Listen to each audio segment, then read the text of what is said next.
It is an absolute delight to see all of you here tonight. So far, we have 157 members.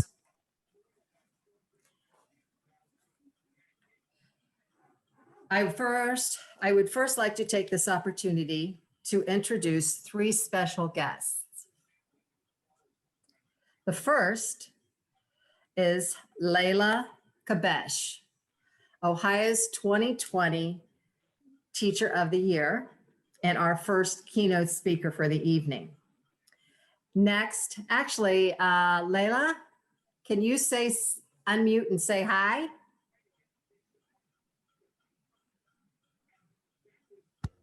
Hi, everyone. I am very honored to be with you today. Thanks. For some reason, she didn't show up on the, okay. What is going on here? Okay. Second person is Cathy, Daugherty, immediate past international president and our international representative to Ohio's 2021 state convention. She will be speaking later in the program. And Cathy, do you want to say hi? Yes, hello everybody. It's good to be with you this evening, and I look forward to bringing you greetings from the administrative board later in the evening. Thanks, Cathy.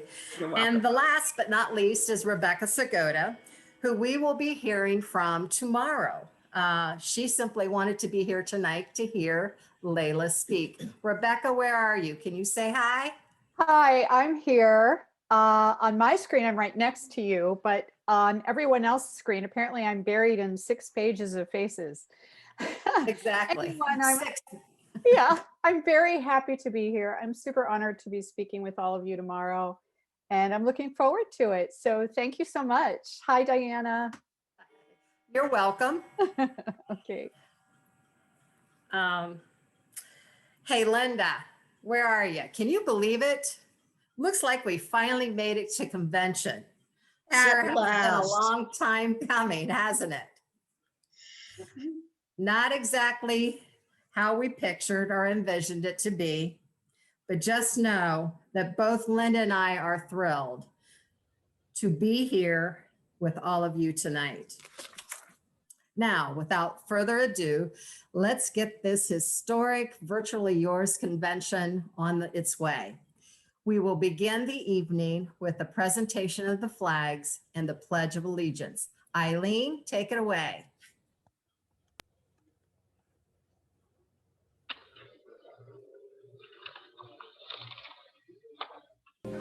Let us all be grateful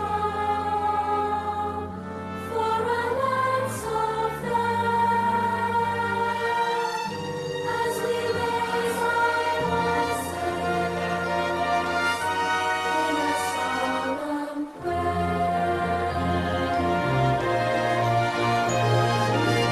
God bless America, land that I love, stand beside her, guide her through the night with a light from above, from the mountains to the prairies, to the oceans wide we flow. God bless America, my home sweet home. God bless America, my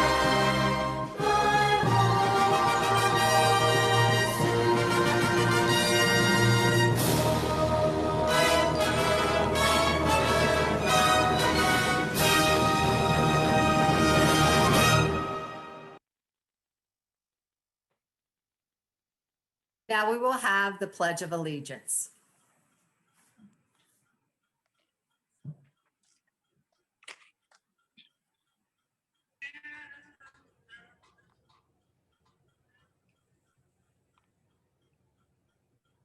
Hello?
This is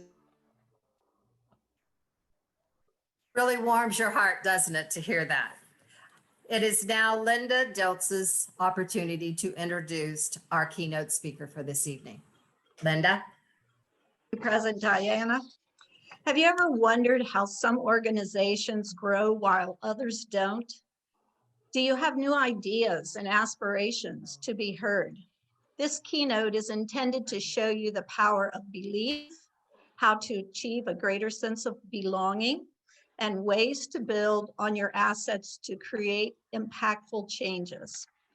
Our speaker, Lelia Kubesch, is recognized for her abilities in working with challenging issues that face children, empowering youth to believe in themselves, and of instilling a mindset of belonging in their classes, school, and community. Ordinary children can do extraordinary things when we let them know they can. When Lelia taught inner city children, her school had no funding for basic supplies, including printing paper and chalk. Still, her students raised nearly $1 million to bring a skating rink to the community. The following year, they captured international media attention when they created the largest documentary quilt that traveled around the country. She worked tirelessly to change a law in Ohio to make sure Ohio's foster youth have a home until age 21 to address the homelessness crisis for emancipated youth. Recently, her students established a televised talk show in addition to a cooking show for teens. How does she do it? In her talk, she will share the strategy. Lelia is the 2020 Ohio Teacher of the Year, 2021 NEA Horace Mann Award recipient, and the 2021 National Toyota Family Teacher of the Year. Please help me welcome Lelia Kubesch.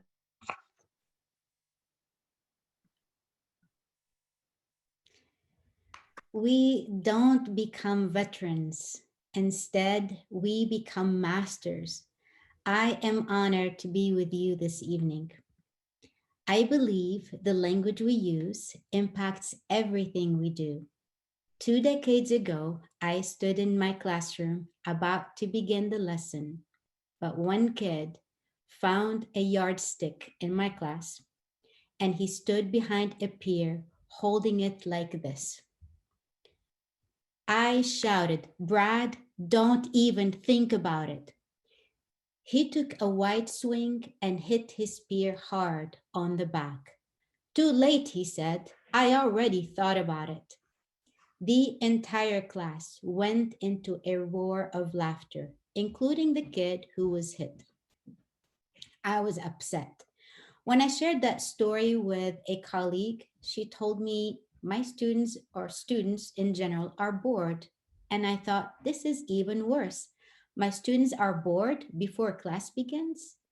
I thought very hard about that day and how I can change my language to be clear about creating a sense of belonging and everyone to be safe. I have this belief where there is no belonging, there is bullying. So I set out to make a difference. I can start with what I can change, me and my teaching, really my words. Within days of that incident, my students started to propose ideas like going outside, playing games, and I always honored them because I wanted them to know that their ideas matter, but I also made them work harder. So when they suggested to bring a skating rink to the community, I said yes. I have never skated in my life, nor did I know what it takes to create one. The kids stayed after school to brainstorm with each other how they could do it. They had to work in small groups, and I got to choose their partners. I kept rotating them because I did not want them to form cliques. And at the start of each class, before the bell, they talk about the updates. That group raised nearly $1 million and made their dream a reality.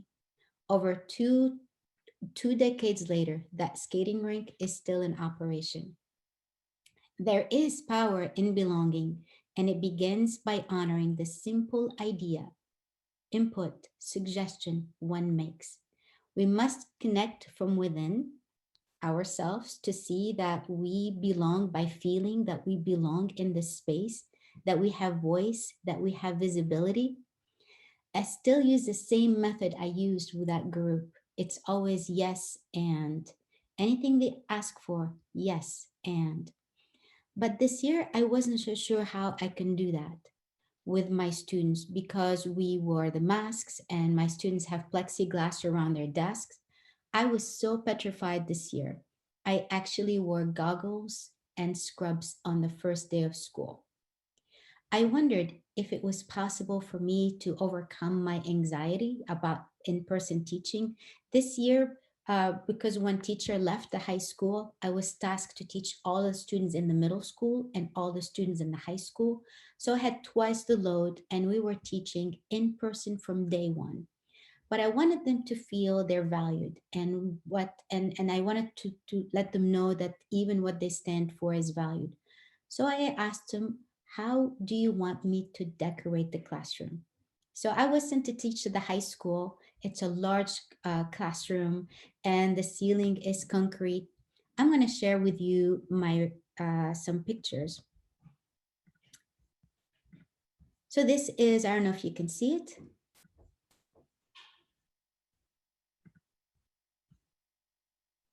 And this is what it looks like. The ceiling is not painted. It's made out of concrete. This is what the desks look like. And this is from the other way. The blinds are so old that most of them were missing. And I asked them, what do you want me? How do you want me to decorate the room? And this is the list that they sent me. They wanted Black Lives Matter, LGBTQ, 2, and I had no idea what the 2 stands for. Anime, arcade, Pac-Man, culture, art, food, podcasting. And I said, how can I make this as a theme? Maybe I should have told them it needs to do something with foreign language. But I told them yes, and I will work on it. So there was a wall that was already painted black, and this is what I did. I went to the teacher's workroom, and I made each ghost represent something. So this is Pac-Man. And so we have the LGBTQ. I added this rainbow color. The red ghost has mask and wearing a mask and goggles. And then the arrows between each ghost says, please keep 6 feet apart. And this is one way I was able to honor every suggestion. And then I used the play on word for Pac, as in Pac-Man. And I said, the theme for this year is we make an impact. And then little by little, I added this. I went to the workroom and I used this paper that we use for a bulletin board. I laminated it and I put it around each desk to make it look like the arcades. I even added the duct tape on the legs of each desk to match what the paper looks like. And then here, I have a student who asked to take a picture with this design because it was his idea. If you notice, he's wearing his outfit with Pac-Man design. And on each desk, I wrote select custom name. I was surprised by how many kids wanted to change their names. And so they brought all these, like this computer mouse, and I used those as clothesline, just like when you go to arcade, you see pictures. I wanted them to see themselves, and I wanted to have these pictures like when you see all these gamers. At the end of my classroom, I have this long counter that will always get splinters and my sweater gets caught on it. I went back to the teacher's workroom and I used this black paper and I laminated and I created this counter. And I added the podcasting. I knew nothing about podcasting, but I had the student, share his talent, ask the community for help and get some technology. And we made it happen. And then they wanted art. So for administrators back in October, it's Principal's Day. I had them make a card, like a pop-up card. They write it in English and Spanish to send it to their favorite administrator all the way from back when they were in elementary school. And I thought, we kept on celebrating everything. Now, I am up to this point, I was still really scared, but I decided to make this, and the students really loved it and they wanted to take pictures. And then for my upper level students, this is actually a recipe for plaster from elementary school. I got a recipe from a colleague. And then they made food from plaster and they painted it to make it look like the concession for the arcade. And then all the ingredients they needed to find the words in Spanish because I was teaching Spanish. And here I added the LED light that they asked for. When I was done with this, I felt like I should get 3 credit hours because I spent hours on YouTube. And they even brought in a flip phone and I glued this actually with Velcro on the wall. They brought in some game like remotes, and I used it to play a word like you say, you have power and control to make a difference using what they brought in from home. Another day, I asked my principal, I said, can I have food in the classroom? And he said, absolutely not. And I was really upset and I felt like, what can I do? And I said all of this in my head. And I found by saying that, asking, what can I do? I found it very empowering. So I brought this extension cord, and on a very cold day, we went outside and we had a hot chocolate, and the kids absolutely loved it. And then back into what else can I do? I used to do home visits, and this year I decided, how can I do that differently? I decided to do home visit, but I call them porch visits. I visit the kids and I recognize them. I give them a certificate for being kind. It has nothing to do with grades, for helping each other, for being positive, for being helpful. So the phrase that I tell myself the whole year is, what's another way during the pandemic, so that I don't feel like the sense of loss that I can't do the things I used to do. And so here again, I still do every week. I would visit the home, these porch visits. Sometimes the parents cry. They are very moved by the visit that somebody thinks about them. So what did I learn from all these visits? I learned that a lot of children are kept home alone when the parents go to work, and they have to help their children, like feed them. And the parents said, I wish there was a home ec class. So I would go to visit the homes and I would drop like a box of brownies. And then I tried to do this by Zoom, but it didn't work because the kids said, well, I can't make the brownies. My dad ate all the eggs. Or I can't make the brownies because we don't have cookware. So I asked the special needs teacher if I can borrow her kitchen after school. And she said, absolutely. I started offering this cooking class and I connected with the Norwood Community Television to offer a program. We call it Chow and Tell. So the kids chow as in they would eat, and they go home and they would share with their families what they learned. And they make and take the food that they made for this class. It was going really well, but I felt like I did 20 episodes.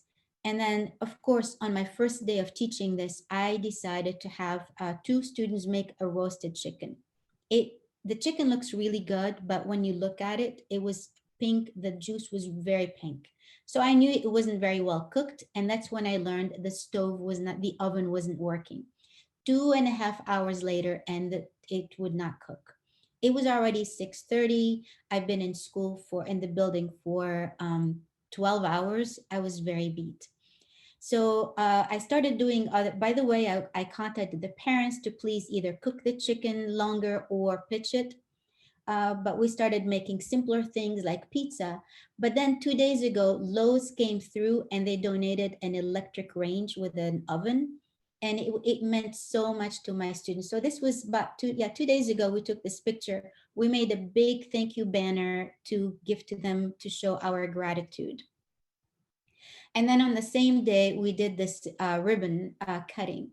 One of the idea came to me. I'm like, all these cooks on TV, they look so excited and perking. By the time I do this at the end of the day, I had taught 130 kids. I was in the building for 10 hours. What can I do? So I thought I will do a little bit of cheating. I would invite community leaders to cook something with the students.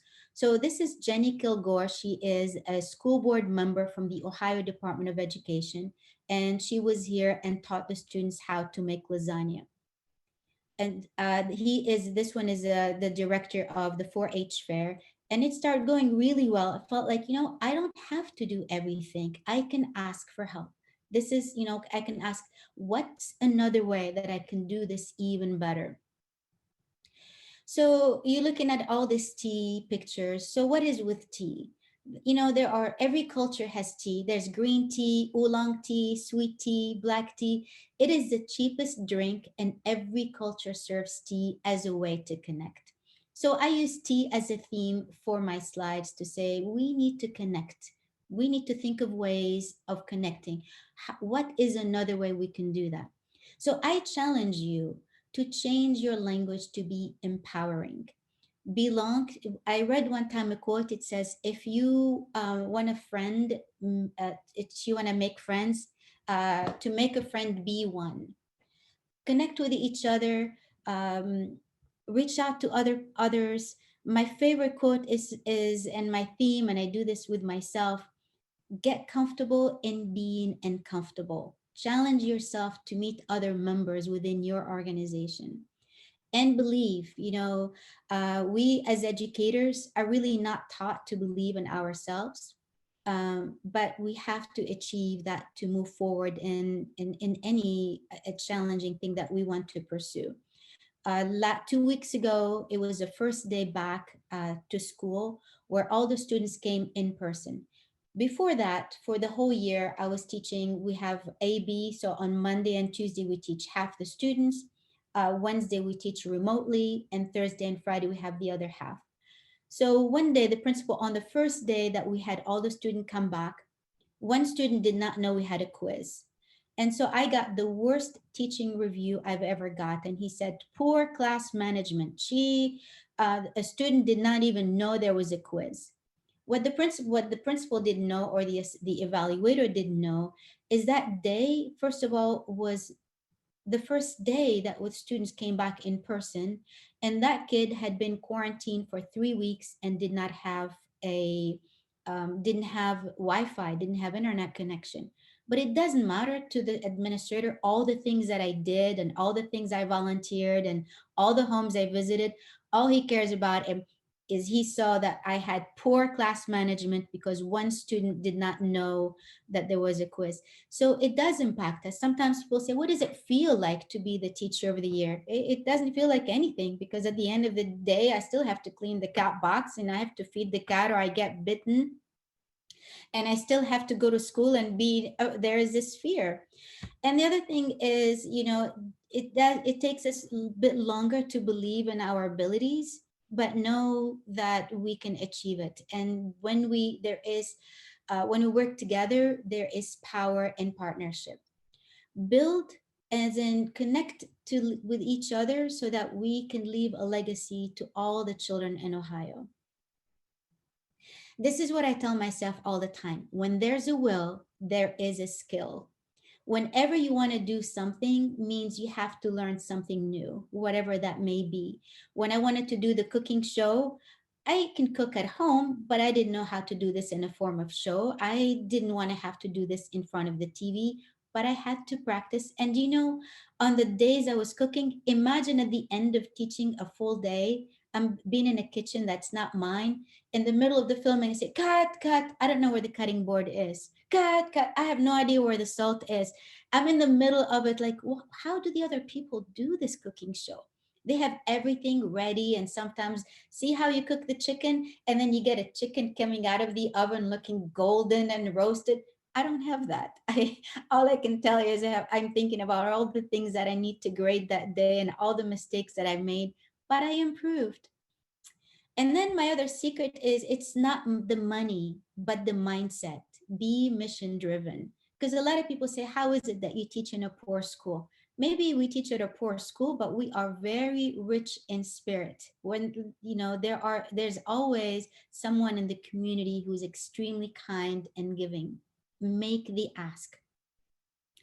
And the other thing is, don't quit. There are times you feel like, I want to quit. you don't quit, because when the success is right at the other side at the moment when you say, I am ready to quit. You take the few steps, and you're going to achieve great things. So belong, believe, and build. Thank you so much. It was a tremendous honor being with you.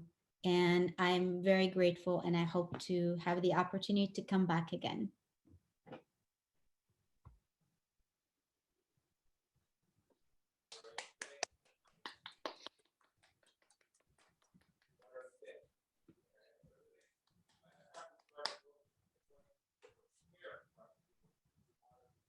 Diana, you're muted. Well, let's start from the beginning, shall we? Leila, thank you so much for those inspiring words. And I believe it was exactly what we needed to get our 2021 state convention started off on the right foot. And it was also easy to see and to totally understand why you were selected Ohio's Teacher of the Year, as well as the Horace Mann Award recipient and Toyota's National Family Teacher of the Year. We are overjoyed to have you with us. Now, I know we all wish we could have listened to Leila speak a little bit longer, but we do have some business to attend to. I will now call the 2021 Ohio State Organization General Session to order, and we'll have at this time Joyce Wycombe, parliamentarian, read the rules of order. Ohio State Organization General Session Rules of Order. In addition to the Delta Kappa Gamma Society International Constitution, the state bylaws and policies and procedures standing rules, the following rules of order shall apply to the 2021 General Session business meetings of Ohio State Organization. Otherwise, Robert's Rules of Order, newly revised 11th edition, is the governing parliamentary authority. The official prepared agenda shall constitute the order of business, subject to possible change by agreement of the members. The presiding officer may change the order of business if deemed advisable. Each meeting shall be called to order at the designated time. The voting body for the general session is comprised of those signed in via Zoom for the April 2021 general session. A quorum shall be a majority of those members who have signed in for the meeting. The parliamentarian and treasurer are members without vote and may participate in discussions after recognition by the presiding officer. A member will request to speak by sending a message via chat. A member should refrain from speaking unless recognized by the presiding officer. When a member has been recognized to speak, she identifies herself by stating her name and the name of her chapter. Members making a motion shall submit that motion with their name and listing the second to the presiding officer. Each member will have 2 minutes to speak on the issue. Timing begins when she is recognized by the presiding officer. The member making the motion may speak first. No member shall speak a second time on a matter under consideration until all others who wish to speak have had the opportunity to do so by common consent or the consent of the presiding officer, and each member may speak no more than 2 minutes. Members shall be called upon to speak, alternating between those pro and con. The total time for discussion on each motion will be 8 minutes. The procedure for consideration of amendments. Amendments to the bylaws and/or standing rules that are required due to changes in the Constitution or international standing rules do not require a vote. Proposals to amend the bylaws and/or standing rules will be presented, discussed, and may be amended by a majority vote. The final adoption of the amendment requires a 2/3 vote. The typical method of taking a 2/3 vote is a rising vote. Since the meeting is via Zoom, the vote will be taken electronically. Presentation order will generally follow this sequencing. 1, consent agenda items may be voted on as a whole, except for those that any member wish to have considered separately. 2, all other items in the vote bundle will be considered and voted on separately. Joyce Jones Wycombe, State Parliamentarian.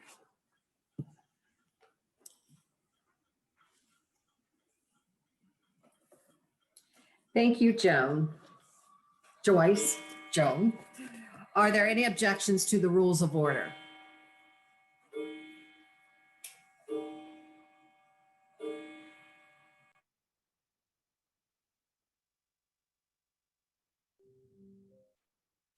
We all now know it's 7 o'clock.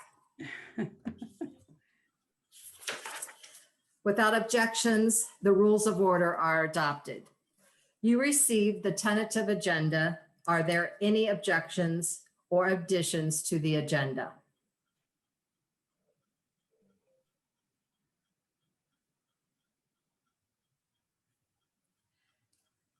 Hearing none, the agenda is adopted. We will now hear from Patty Truex, nominating committee chair, as she gives the report from the nominating committee.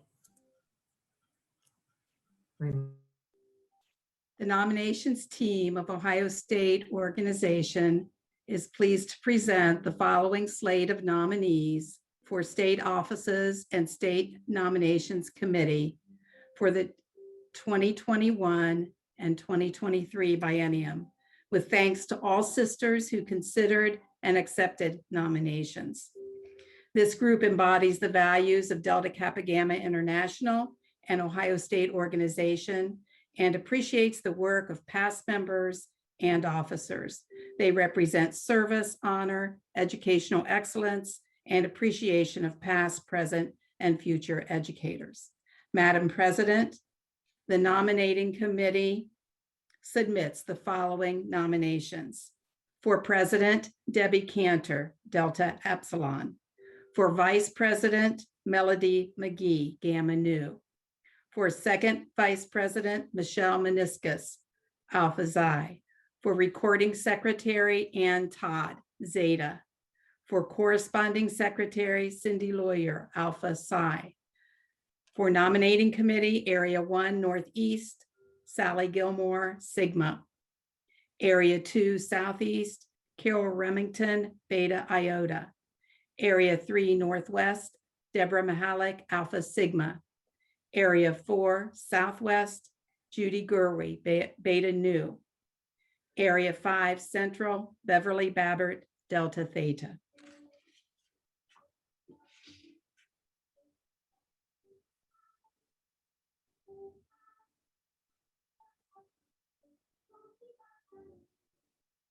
You're muted, Diana. And Joyce was supposed to remind me. We are now taking nominations from the floor. For President, Debbie Cantor is nominated by the nominating committee. Are there further nominations for President? Hearing none, nominations for President are closed. For Vice President, Melody McGee is nominated by the nominating committee. Are there further nominations for First Vice President? Hearing none, nominations for First Vice President are closed. For Second Vice President, Michelle Meniscus is nominated by the nominating committee. Are there further nominations for the Second Vice President? Hearing none, nominations for Second Vice President are closed. For Recording Secretary, Ann Todd is nominated by the nominating committee. Are there further nominations for Recording Secretary? Hearing none, nominations for Recording Secretary are closed. For Corresponding Secretary, Cindy Lawyer is nominated by the nominating committee. Are there further nominations for the Corresponding Secretary? Hearing none, nominations for Corresponding Secretary are closed. For the 2021-2023 Nominating Committee, Area 1 Northeast, Sally Gilmore is nominated by the nominating committee. Are there further nominations for this committee position in Area 1?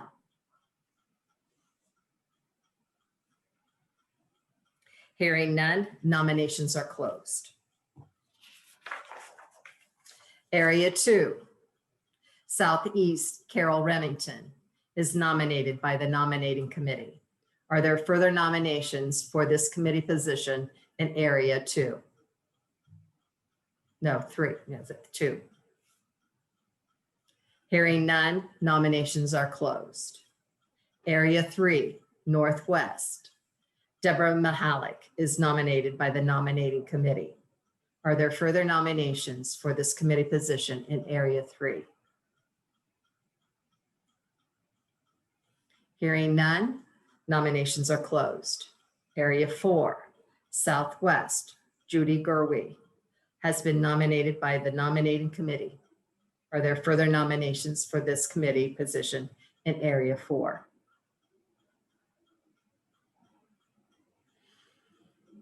Hearing none, nominations are closed. Area 5, Central, Beverly Babbert has been nominated by the nominating committee. Are there further nominations for this committee position in area 5?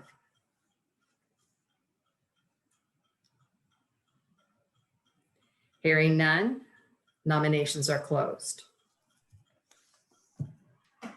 I would like to thank and recognize the committee members of the nominations committee from this current biennium. Charlene Johnson Miller from Area 1, the Row chapter. Bonnie Truby from Area 2, Beta Iota chapter. Dr. Molly Hemlinger from Area 3, Beta Kappa chapter. Mary Jo Dobling from Area 4, Beta Nu chapter. And I am from Area 5, Beta Rho. On behalf of the OSO nominating committee, I move to accept the proposed slate of officers. The motion comes from the committee, therefore does not require a second. We are now ready to vote on the election of the slate of officers for 2021-2023. Everyone here tonight, with the exception of the invited guest and or non-members of Ohio State Organization, can vote during this general session. I will launch a ballot. It will appear on your screen. You are to select yes to vote to elect the slate of officers, or select no to oppose. Then you click submit. Invited guest, a ballot will appear on your screen as well. Do not vote, but you will need to click on submit or hit return, depending on the device you are using, to clear your screen. A majority vote is needed to accept the slate of officers. I will now launch the poll. Diana, we have a couple hands up. Oh, okay. Janet Halter and Janet Hess. Okay. My hand was up by mistake. I apologize. This is Janet. Okay. And who was the first? Who was the other one? Janet Halter. Janet Calder. You can unmute.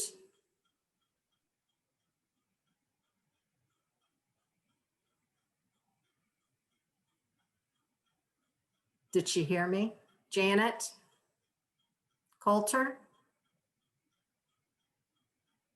Maybe she hit the button by mistake. I think. I'm going to go on.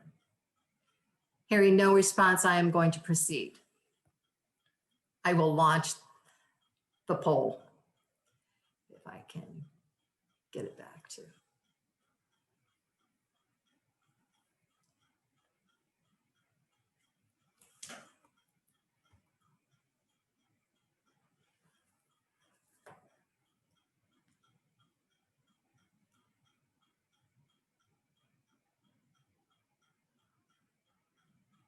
We're up to 140.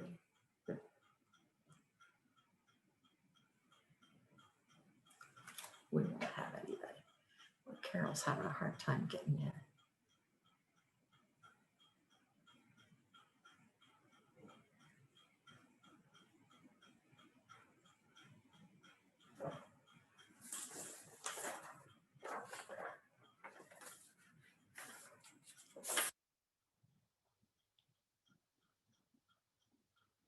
wait until 60 minutes ago.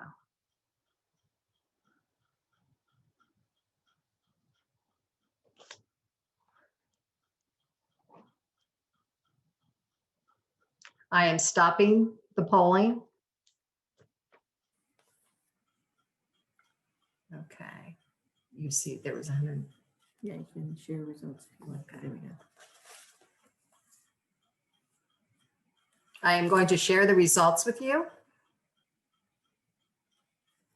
We had 100% agree to unanimously select the slate of officers for the 2021-2023. You have been elected. President Debbie Cantor from Delta Epsilon. First Vice President Melody McGee from Gamma Nu. Second Vice President Michelle Meniscus from Alpha Xi. Recording Secretary Ann Todd from Zeta. Corresponding Secretary Cindy Lawyer from Alpha Psi. Nominating Committee Area 1 Southeast Sally Gilmore, Sigma. Area 2 Southeast Carol Remington, Beta Iota. Area 3 Northwest Deborah Mahalik, Alpha Sigma. Area 4 Southwest Judy Gerwe, Beta Nu. And Area 5 Central Beverly Babbert, Delta Theta. We all look forward, we congratulate you, and we all look forward to your leadership in 2021, 2023. Whoops, that's gonna, shoot. Okay. Write down the total. 157, 100%. Okay. We will now hear the report from the Ad Hoc Convention Committee. Tammy Schroeder is chairman. Go ahead, Tammy. Thank you, Diana. After months of gathering data and careful study, the Ad Hoc Convention Review Committee recommends the following amendment to the Section A of Article 9, Meetings and Activities of the Ohio State Organization Bylaws. That's Section A, Convention. Number 1, Ohio shall hold a convention in odd-numbered years, the date and site to be determined by the Executive Board. A general session and/or virtual convention may convene in even-numbered years. The committee's first source of data was from a survey that was sent to all members. Responses were received from 338. The committee felt this was a significant number of responses, and thus it could be used as a basis to make a decision. The committee also looked at the state budget. Additionally, the committee personally contacted the state presidents of those states that have conventions every other year. And those states contacted are Indiana, Iowa, Wisconsin, North Dakota, Oregon, Colorado, Delaware, Maryland, and Georgia. All of this information pointed to the feasibility of having conventions every other year. The committee would like to explain the reasons in more detail. Number 1, from the survey, the committee learned that the number 1 reason members choose not to come to convention is the cost to both individuals and the chapters. Registration fees do not cover all the expenditures incurred by the Ohio State Organization. The committee, by reviewing the OSO budget, learned that the convention costs $40,000 or more each year. Reason number 2, numerous members expressed concern regarding time spent at convention as well as travel time. A few comments received include, I have no family time. Our way of having educators work after school and on weekends limits my time with my family. I despise having to give up a whole weekend because that is the only time I have. It might be more feasible to leave my family for an extended weekend if it were scheduled less often. Reason number 3, the state presidents contacted reported no significant decrease in attendance when conventions were held every other year. Several of the presidents stated that having conventions every other year follows the international model. Reason number 4, projected increases in banquet and hotel costs are expected, and this will definitely affect OSO's budget and attendance. Number 5, there has been significant decline in membership and the number of chapters in OSO. In spring of 2011, there were 4,651 active members, and in spring 2021, there are 2,772 active members. That is a decline of 40.4%. For reserve members, the numbers are spring of 2011, there were 550. And in spring 2021, there are 312. That is a decline of 43.27%. As far as chapters are concerned, there has been a decrease from 120 chapters to 78 chapters. Reason 6, digital technology now enables members to conduct society business when in-person meetings are either inconvenient or impossible. OSO has successfully utilized Zoom meetings to conduct business in the last year and is offering this year's state convention in virtual format. Reason 7, loss of fellowship is a major concern when having conventions every other year. However, OSO offers several events each year that provide opportunities for fellowship that the members treasure. Reason 8, some have asked why the convention would be held during odd-numbered years. Holding a convention those years will allow OSO to continue to elect and install state officers on the current rotation. For all of these reasons, and by the direction of the Ad Hoc Convention Review Committee, I recommend this amendment be approved when a call is made to vote for all of the proposed bylaw amendments. I would also like to take a little moment at this time to thank the members of the committee for all their dedication, their efforts, and their expertise. It has been a real pleasure to work with these ladies. And a special thank you to you, Katie, for sharing all of your tech skills with us. The Ad Hoc Convention Review Committee was, or is, Barbara Ade, Gamma Pi, Debbie Fraser, Beta Rho, Katie Gantz, Gamma Phi, Virginia Koch, Alpha Delta Nu, and myself, Tammy Schrader, Beta Eta. Thank you. Thank you, Tammy, and to the Ad Hoc Convention Committee for a very thorough and thoughtful report. We will now hear the report of Bylaws and Policies and Procedures Committee and the reading of the proposed bylaw amendments. Chairman Joan Bosselman will read the bylaws. Proposed bylaws.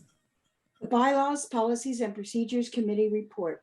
After several face-to-face and Zoom meetings, the Bylaws, the soon-to-be called Standing Rules Committee, has met its goals. The committee has rewritten, revised, and aligned the Policies and Procedures Manual to the OSO Bylaws, the 2018 International Convention, and the International Standing Rules. In the Standing Rules format. Changes to the OSO bylaws have been submitted for review to align with the International Constitution and the ISR also. Tables of contents have been made for the OSO bylaws and the standing rules, and a streamlined checklist for the chapter rules of each chapter in OSO has been written and are available on the OSO website, which is dkgohio.org. What to do next? The Ohio State Organization Bylaws and Standing Rules will be brought before the general session at the OSO convention in April 2021 for approval. The chapters of the OSO organization will align their chapter rules with the current international constitution, the ISR, the Ohio State Organization's designated parliamentary authority, and its bylaws using the checklist. The chapter rules will be submitted to the OSO Bylaws and Standing Rules Committee for evaluation, and communication will be sent back to each chapter. Chapter rules may contain other information as well. The scholarships and grants in the standing rules, policies, and procedures are still a work in progress and will be addressed in the next biennium. I would like to thank my committee and our OSO President, Diana Kirkpatrick, for all their valuable help, knowledge, and input to make this committee so productive. It was tedious work and a pleasure to meet and Zoom with these women almost weekly. Teamwork was truly executed. Committee members Linda Harrison, Pi, Donna Myers, Kappa, Jennifer Shields, Beta Delta, Joyce Jones Wycombe, Gamma Xi, and Joan Bosselman, Beta Psi, Chair. Here are the proposed amendments to the bylaws as recommended by the Bylaws Committee. You have received these amendments via the voice and e-blast.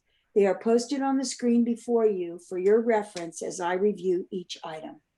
Number 1, table of contents is not included in the original bylaw and will be added to the amended bylaws to align with the standing rules. Number 2, title of document and Article 8 committees, Section D1, and where policies and procedures is referred to throughout the bylaws. Policies and Procedures Manual will change from Policies and Procedures Manual to Standing Rules.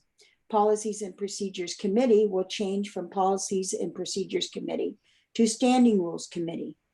Both were reformatted to the Standing Rules to align with international. Thus, the committee name changes as well. Number 3, Article 6, Officers and Related Personnel. Section A, State Organization Officers. In the original bylaw, previously the OSO president was an unelected director of the ADS OEF with a vote. This is not noted in the bylaws.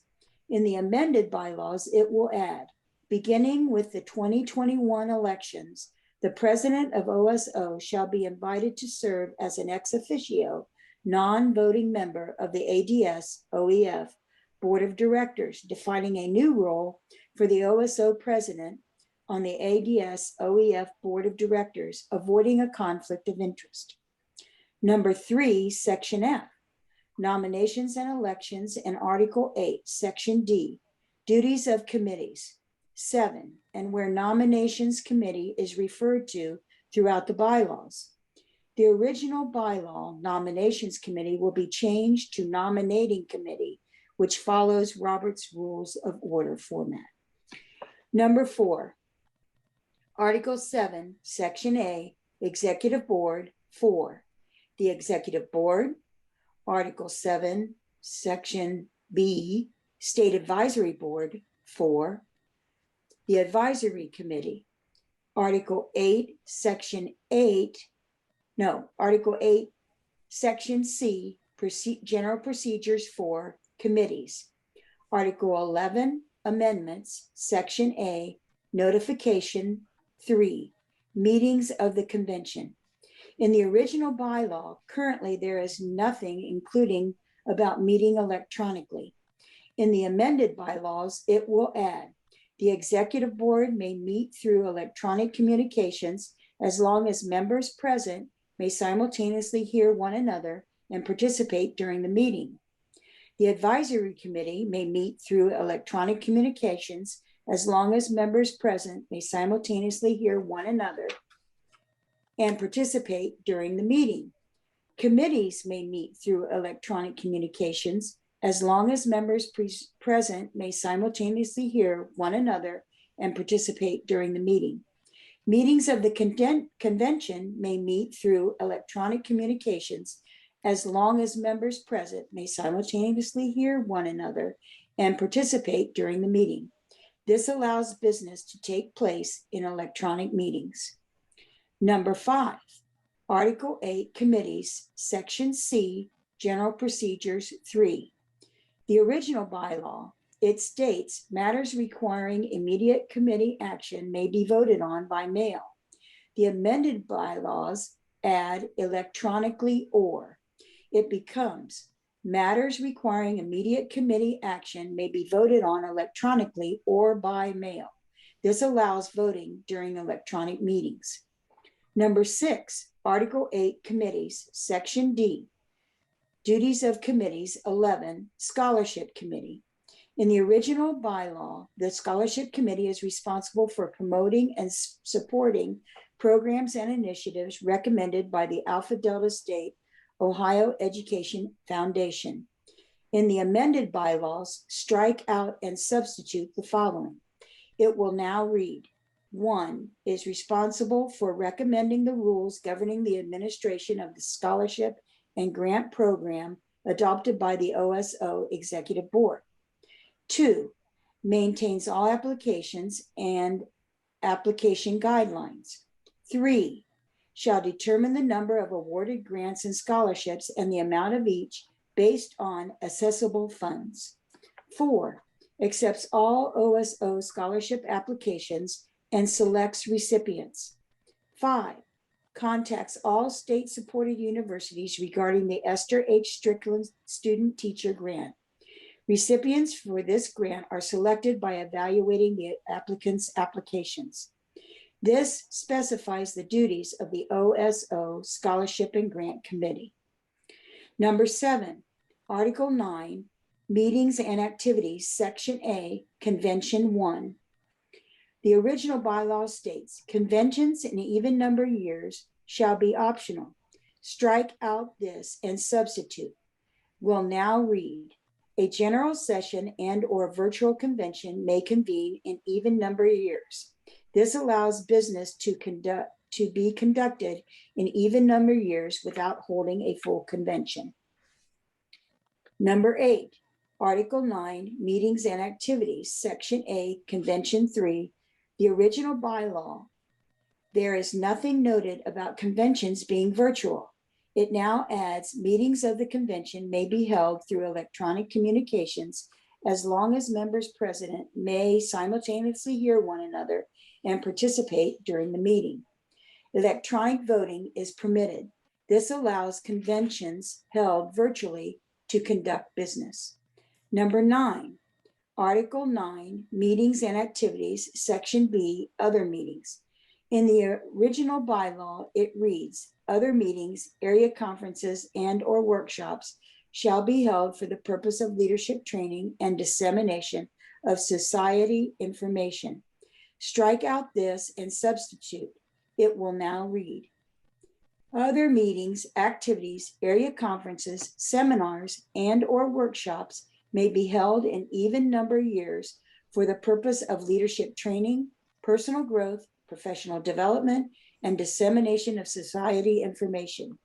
These may be held electronically as long as those attending may simultaneously hear one another and participate during the meeting. This expands the possibilities for members to facilitate lifelong learning. Number 10, Article 9, Meetings and Activities, Section D, Scholarship. The original bylaw states, rules governing the administration of the scholarship programs shall be under the Alpha Delta State Ohio Education Foundation. Strike this and substitute. The amended bylaws will now read, rules governing the administration of the scholarship and grant program shall be recommended by the Scholarship and Grant Committee. The number of scholarships and grants and the amount of each based on accessible funds shall be determined by the Scholarship and Grant Committee. This specifies the duties of the OSO Scholarship and Grant Committee. Thank you, Joan. I might add that I had many opportunities to witness this committee at work, and they were indeed dedicated and committed to their efforts. The proposed amendments to the bylaws will be voted on by consent as one vote for all, unless there is a specific amendment anyone would like to pull for discussion? She didn't make the motion. Oh, she didn't. I- Joan, I need a motion. Okay, I was Okay. ready. By direction of the Bylaws, Policies, and Procedures Committee, I move the adoption of all the proposed amendments to the OSO bylaws. Okay, the proposed amendments to the bylaws will be voted on by consent as one vote for all, unless there is a specific amendment anyone would like pulled for discussion. Everyone received these proposed amendments on or before March 12th with a request that you indicate to President Diana Kirkpatrick prior to this general session any proposed amendment you would like pulled for discussion. At this time, I have received no such request to pull any proposed amendments. I am asking now if there are any questions for clarification.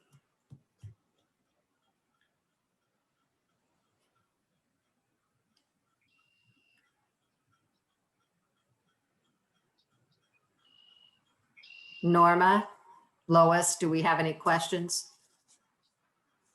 Okay.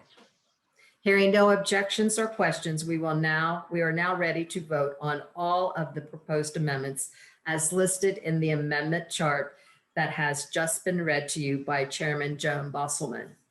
Your ballot will appear on your screen.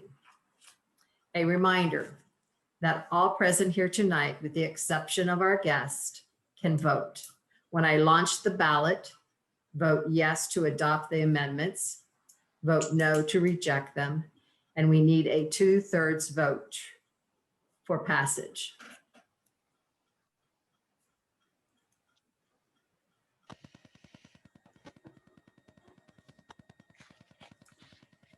I will now launch the ballot.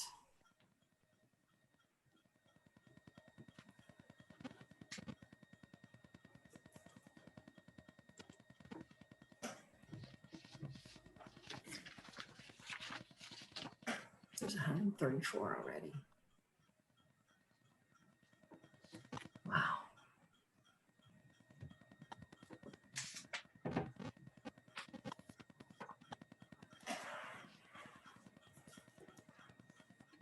That might be about all we're going to get because we had 157 last time.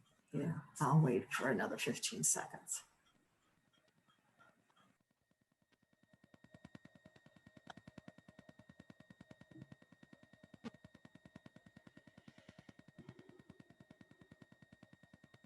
I am now ending the poll.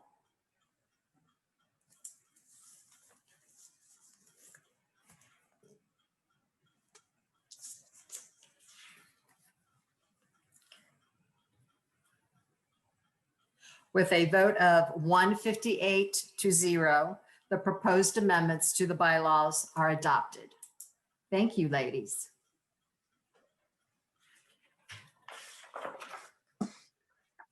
We will now move on.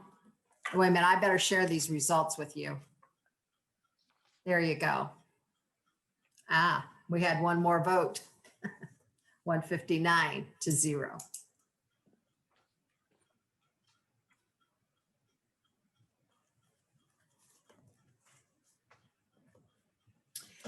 We will now move on to the reading of the proposed amendments to the standing rules. Please mute.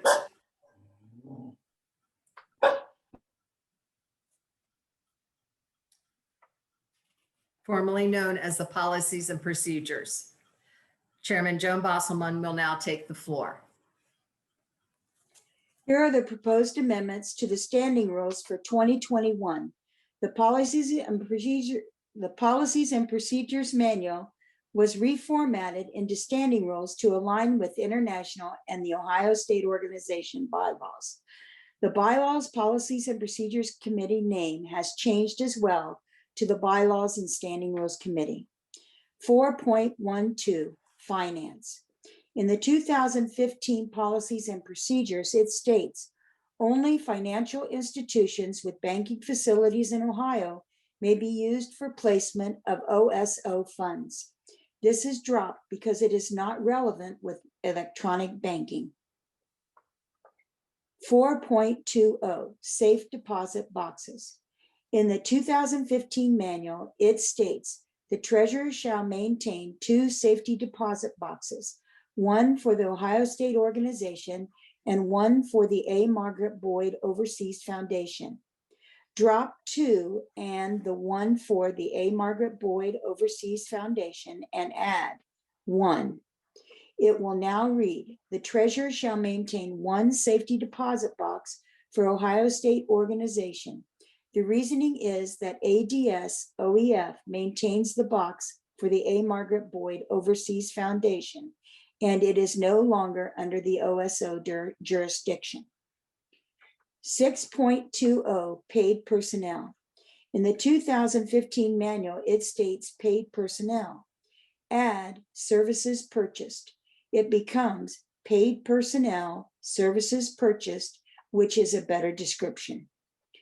6.31 special planning file maintained by the president. In the 2015 manual, protocol manual is included. Drop protocol manual because it is obsolete. 7.34 advisory committee. In the manual, be notified at least 6 weeks prior to the date of the regular meeting. Drop 6 and add 4. It will now read, be notified at least 4 weeks prior to the date of the regular meeting. This timeline aligns with all the other groups. 8.21 A, files of the state officers, committee chairman, and related personnel. In the manual, it states to maintain a file of records and materials. Add in hard copy or digitally. It will now read, to maintain in hard copy or digitally a file of records and materials. The reasoning is OSO is moving towards digital files. 8.32 expansion committee F1. In the 2015 manual, it reads, the executive board voted to hold in place and reuse the names of the chapters who have dissolved or merged. After the above sentence, the names of chapters who have dissolved or merged were listed. In the 2021 standing rules, number 1, drop the list of names and add. These names are on file with the treasurer and the historian. The reasoning is that it is difficult to keep the standing rules current and the information is still available elsewhere. Number 2 reads that the OSO presents a new chapter with a copy of the official red leather bound Bible. This is dropped in 2021 because all members are not Christian. The organization is not religion-based. 8.36B2, nominations.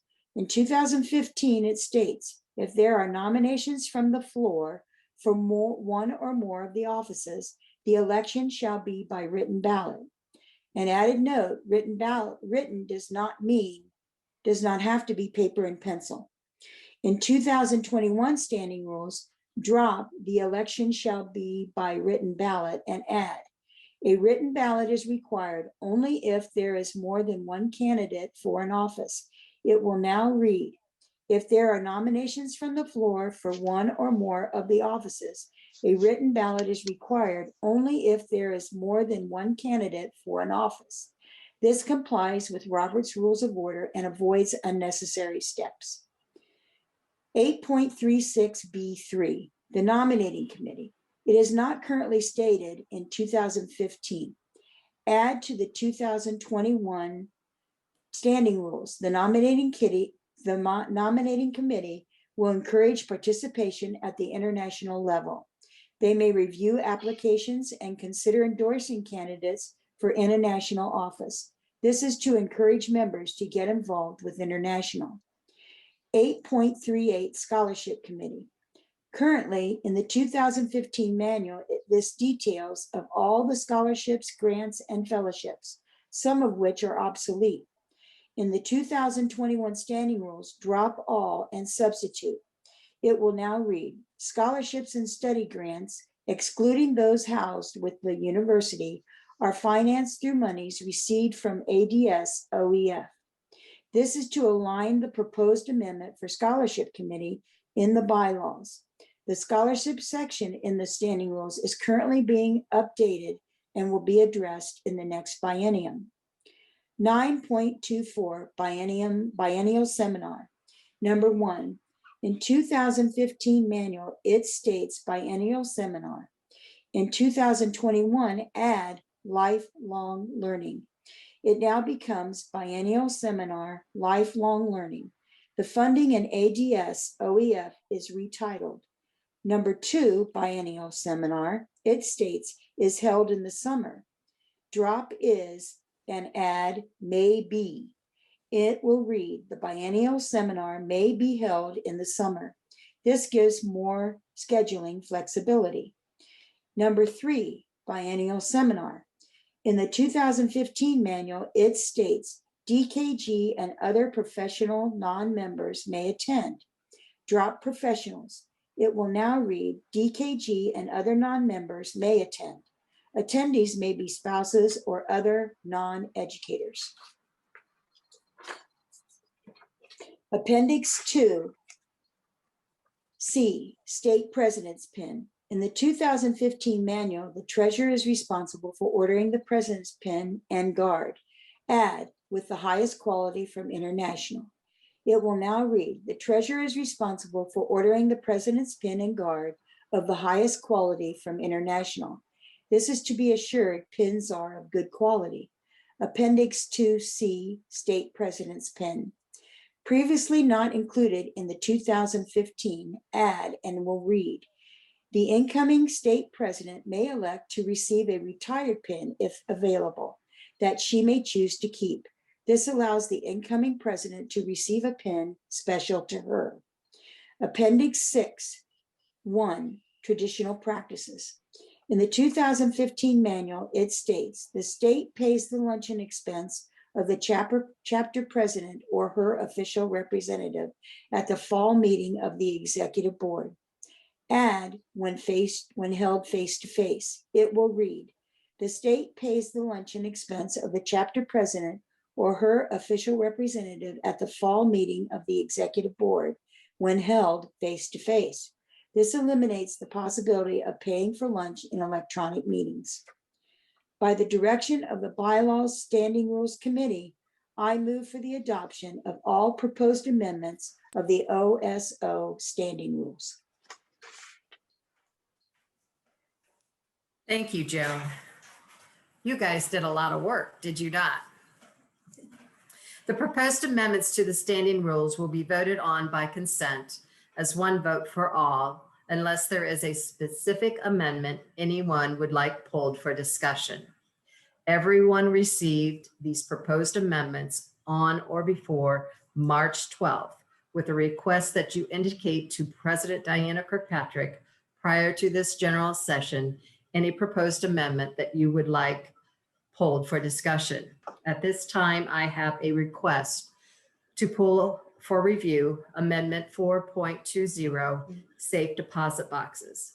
Receiving no other requests to pull any other proposed amendments, I am asking now if there are any questions for clarification.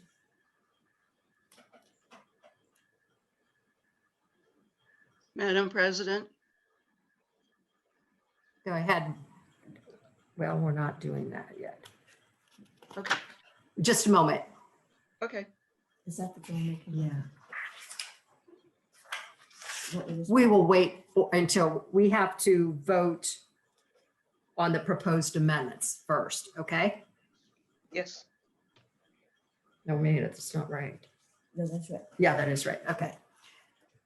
Hearing no questions, which we put on reserve or put on. President Diana, there was a Yes. question from Barbara Whitus. Does it Whitus. need a second? No, it comes out of committee. Thank you. Hearing no questions, we will now vote on all of the proposed amendments, excluding 4.20, safe deposit boxes, as listed in the amendment chart that has just been read to you by Chairman Joan Bosselman. Your ballot will appear on your screen. Vote yes to adopt the amendments. Vote no to reject them. A 2/3 vote is required for passage. I will now launch the poll.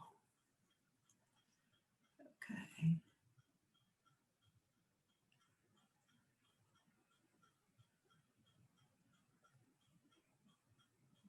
This is right? The motion made is for the adopt, excluding. Yeah, okay.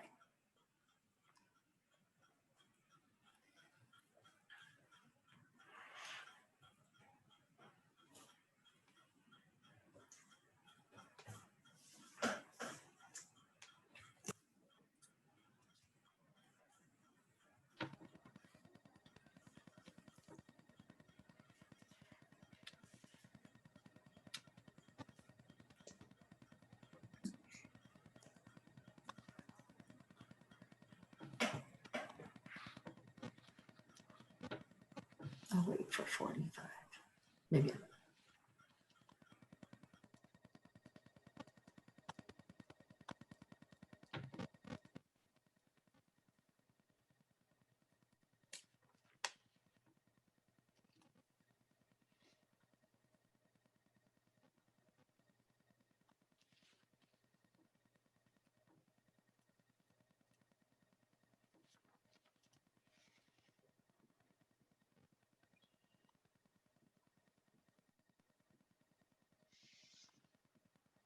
You're muted.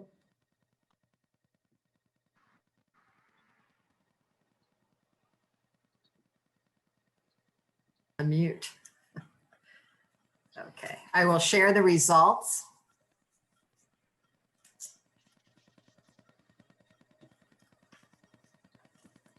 It says 106, 158.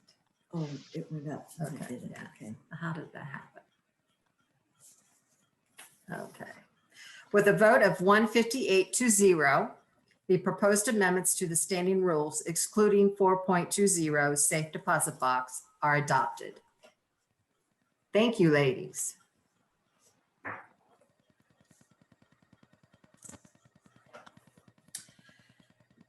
The motion has been made by the Standing Rules Committee to adopt proposed amendment 4.20 to adopt, proposed amendment 4.20 safe deposit box. Is there discussion? Okay, Ruth Scott, you can now speak and unmute. Unmute and speak. Ruth Scott, Scott. Alpha Chi. Okay. Madam President, I move that the wording safety deposit box be corrected to read safe deposit box. Do you have a second, Ruth? Madam President, Linda Yes. Lowell, Linda Lowell, Alpha Chi, and I second the motion. Thank you. The motion has been made and seconded to correct the wording safety deposit box to safe deposit box. Is there any other discussion?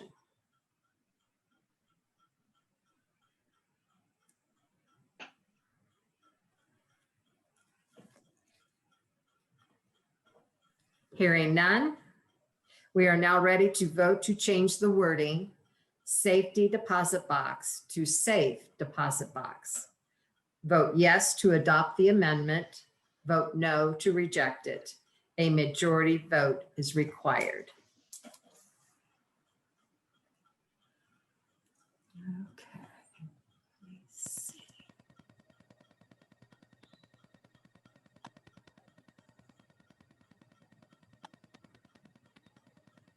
Okay. I have already, do I read that? They haven't voted yet. No. Do I read the motion again? Oh, No, I've already said. you already said it, yeah. Yeah. I am launching the poll.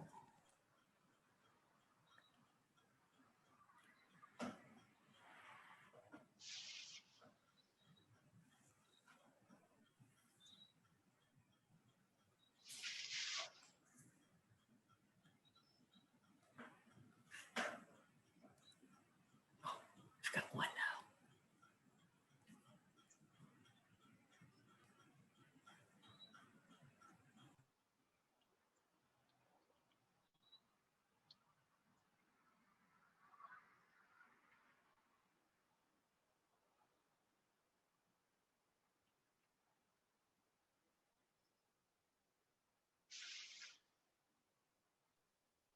Diana, you're muted.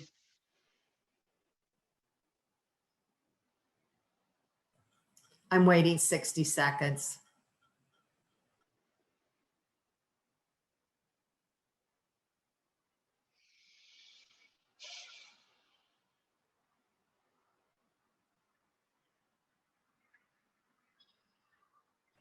I am stopping the poll. Did the numbers change? 157, yes. 1 no.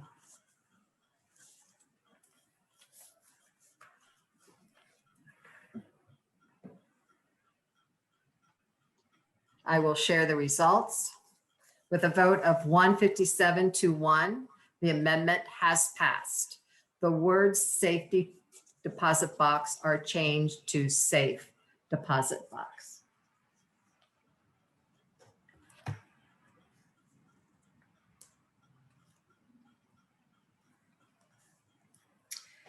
We will now proceed to vote on proposed amendment 4.20 to the standing rules.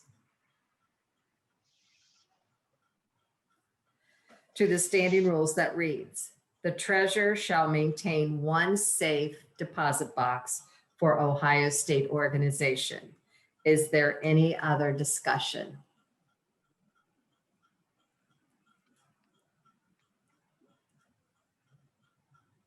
Hearing none, vote yes to adopt the proposed amendment. Vote no to reject it. We will need a 2/3 vote to pass.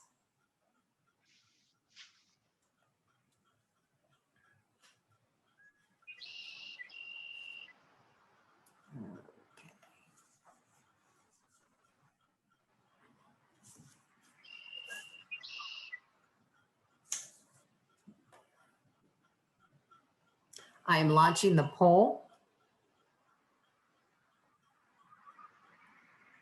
Place your votes.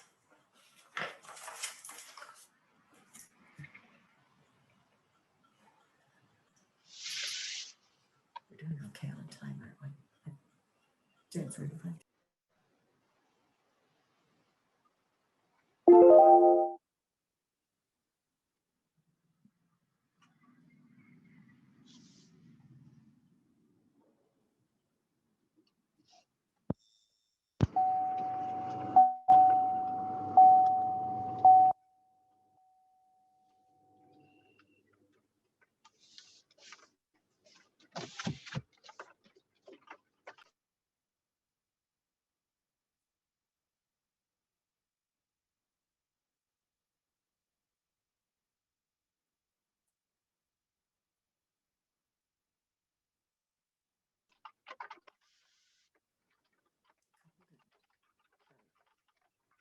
I'm ending the polling.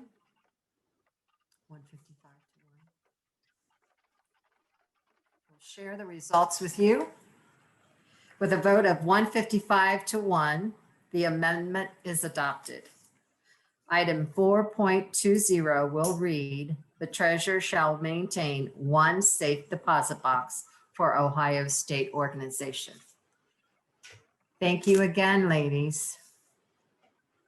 This completes the voting portion of the general session. And now I have the distinct honor and pleasure to introduce our next keynote speaker. Cathy Daugherty, the 2021 International Representative to Ohio, currently serves DKG as its immediate past international president and as a director on the DKG International Educators Foundation. Daugherty has been a member of Alpha Alpha chapter in Virginia since 1988 and was the 2016 recipient of the Achievement Award, the Society's highest honor. At the international level, Cathy chaired the Constitution, Educational Excellence, and Professional Affairs Committees and served as Southeast Regional Director and International First Vice President. She was point person for the Schools for Africa project from its official adoption at the 2010 International Convention through July 2014, authoring all issues of the school for Africa Newsette. Cathy Daugherty retired in 2016 following a 35-year public school career and a 9-year position as Latin instructor and supervisor of Latin student teachers at Randolph-Macomb College. During her virtual visit with us just this last Tuesday, she led a roundtable discussion.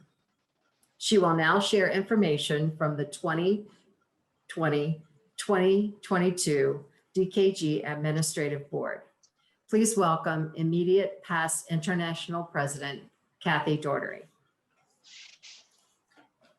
Thank you. Let me share my screen. If I can get that. I've got to find Cathy.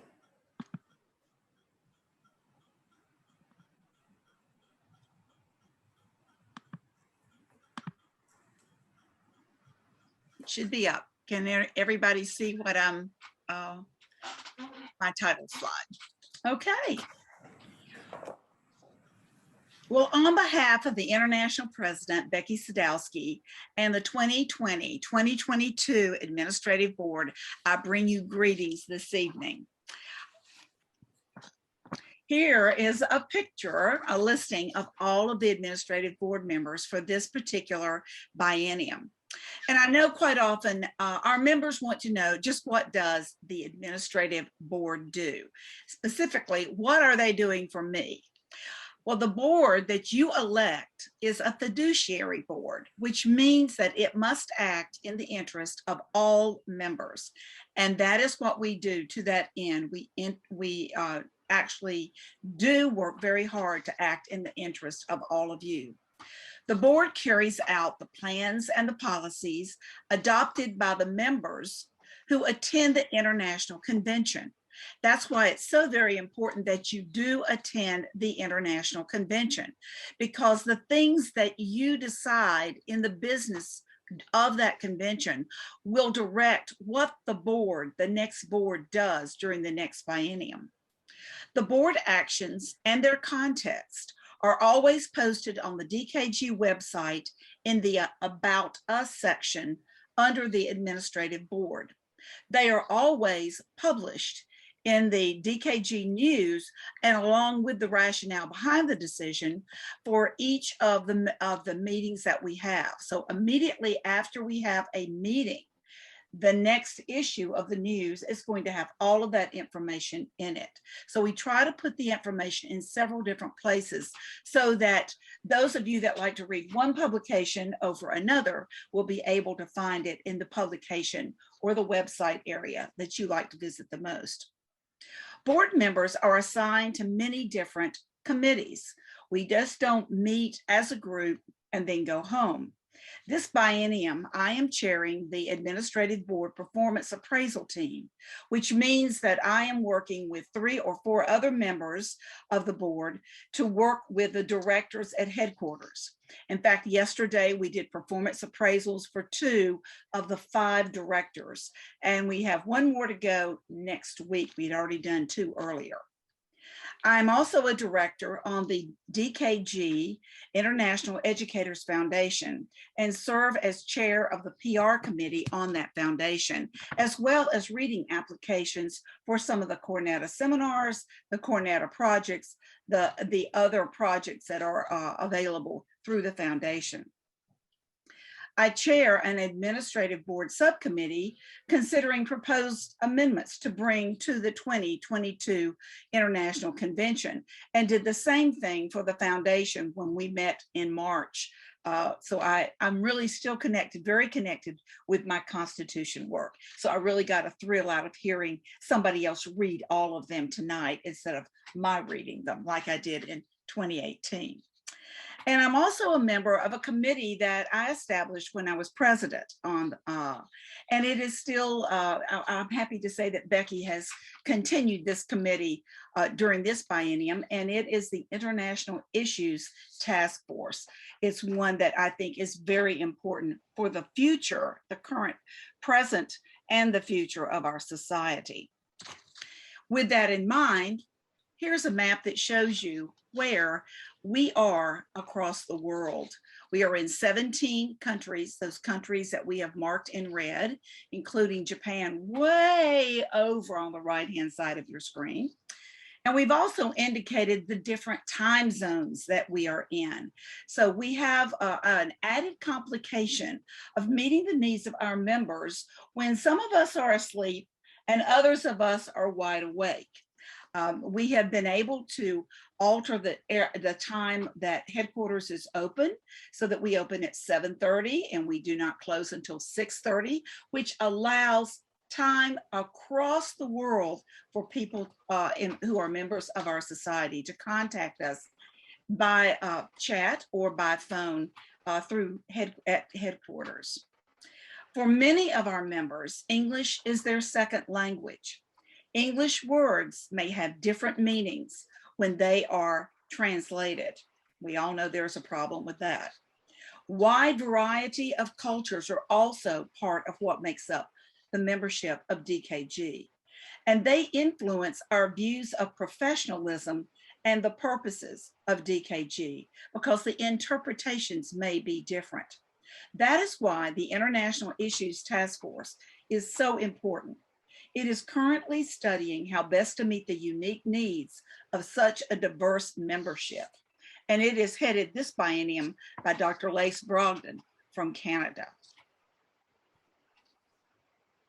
You probably don't realize that your administrative board, in keeping with a tradition that was established probably during the time of Lynn Schmidt, that we read a book that helps us become better members of the board.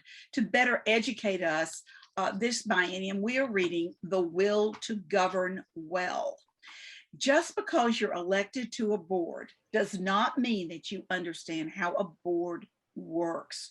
We have a very intense orientation at the beginning of each biennium, and Becky had selected this book for us to read this time to help us learn more about knowledge, trust, and some other aspects that this particular board knew it had to face with COVID running rampant around the world. This book encourages your administrative board members to be intentional and transparent in our directions that we set as goals for the society. It helps us to strive to create greater value in membership and to become a nimbler organization in order to more quickly adapt to the needs of our members. And if there is one thing I learned during my term as your international president, it is that we must be nimble, we must be flexible, and we must be ready to change on a moment's notice.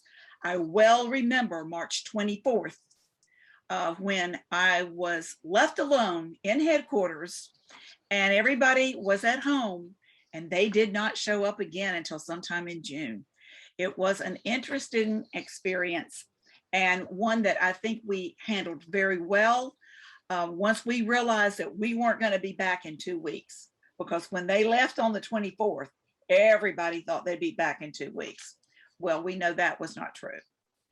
One of the authors of this particular book, Lee Wentz, by the way, will be a Holden Fund speaker at the international conference this summer in Portland, Oregon. So those of you that are going to that conference will hear her as a keynote speaker, and she'll speak more about this. Every biennium you hear us talk about the strategic plan. And you must understand that the strategic plan, at whatever level you are writing and using and implementing a plan, is nothing more than a roadmap. Administrative board committees and international staff review the strategic plan at each of our meetings to know if we are meeting the goals that we've set and to readjust to continue moving forward. It's like being on a highway. Sometimes you have to take an exit. Sometimes there's a detour, but we review this at every one of our meetings. Knowledge, as far as the strategic plan goes, is the ability to create and use knowledge. Do you have we need to know, do we have the information we need? Are we communicating that information to each other and to our members? Nimbleness is the ability to change directions within boundaries, to deliver value to members, and to be relevant to their world. We are really concentrating on that during this biennium.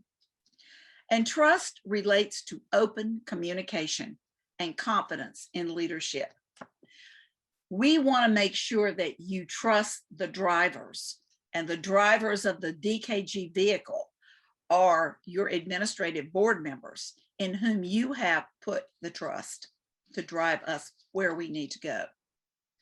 As you think about planning at the state and chapter level, because I know in Ohio you do this, use the strategic plan at the international level for ideas, but be aware that the content and the format at the state organization and the chapter level has to reflect what's important in your chapter, in your state organization.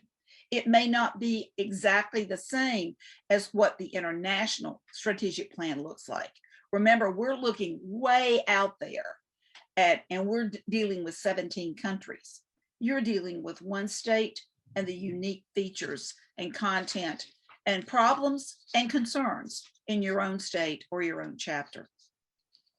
Make sure as you develop a strategic plan that you choose 2 or 3 SMART goals, goals that have multiple actions. And for teachers, we know what SMART goals are because we use them all the time in our classroom and in our preparation. They're those goals that are specific. They need to be measurable. They need to have specific actions listed, relevant to what needs to be done, and bound to some kind of time. They just can't go on and on and on and on. There has to be an end that you build on as you create a new SMART goal. When you think about the results, be sure to identify how you will measure your success. How will you know when you have reached your destination? And that is something your board members do as they meet and talk about the strategic plan.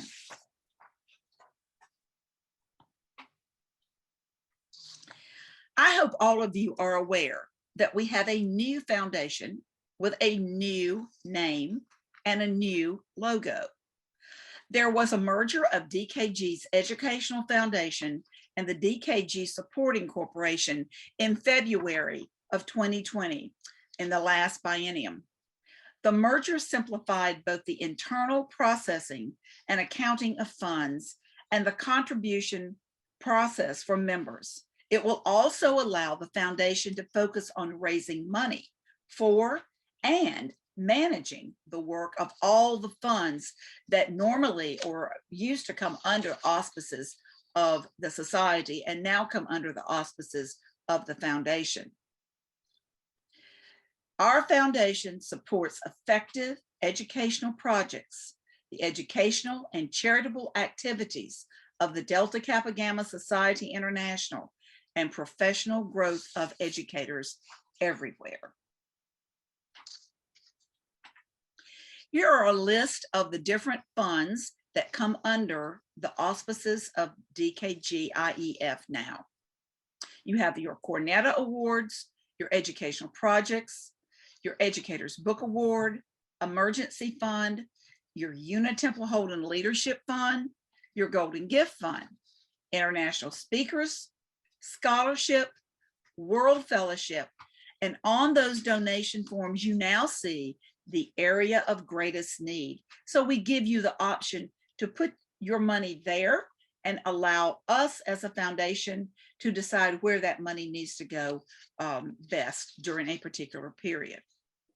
The work of the foundation is made possible entirely through donations. Did you know that as a member, you can donate to the foundation and any specific area of work that it involves? Your donation will have a ripple effect around the world. This is my second stint as an elected officer of the society to serve on the foundation, because as first vice president, you also serve on the foundation. I have seen during the 3 years, now the 3 years that I, well, really president I was on as well, 5 years of work on this foundation, how it does certainly make a difference. Here is how the former foundation, now the DKG IEF, has benefited Ohio in the past. Since we're in the middle of the first year of the merger, the data I'm going to share with you is really the data that comes from 1940 on. So it will be more about what you gave and did for the funds in the past than it will be for the present. Just to jog your memory, Cornetta Individual Professional Development Award winners, Ohio has had 19 for a total of $25,033.78 received by those recipients. Cornetta Seminar Professional Development Award winners, there's been one from Ohio, and that person received $900 for the seminar they were going to put on.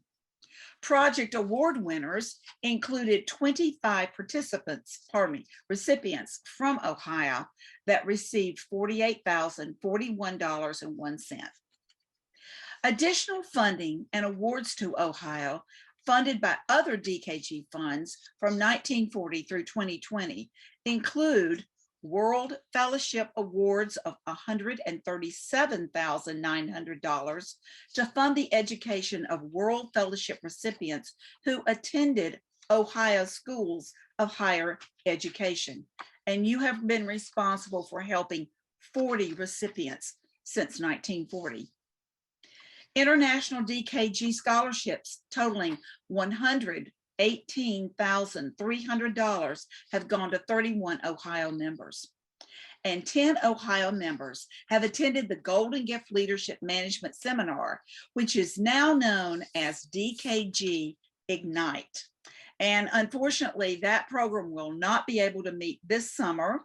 The people who were selected to meet last summer when we postponed it have elected to wait till next summer to have a face-to-face DKG Ignite Leadership Seminar. So I'm looking forward to seeing all of them then, and they will be in Austin during the last week of June in 2022.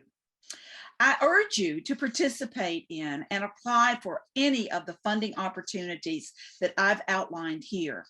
Each DKG news issue during this biennium is featuring information on one of the 9 funds under the umbrella of your new foundation. And I can't leave without a word about COVID.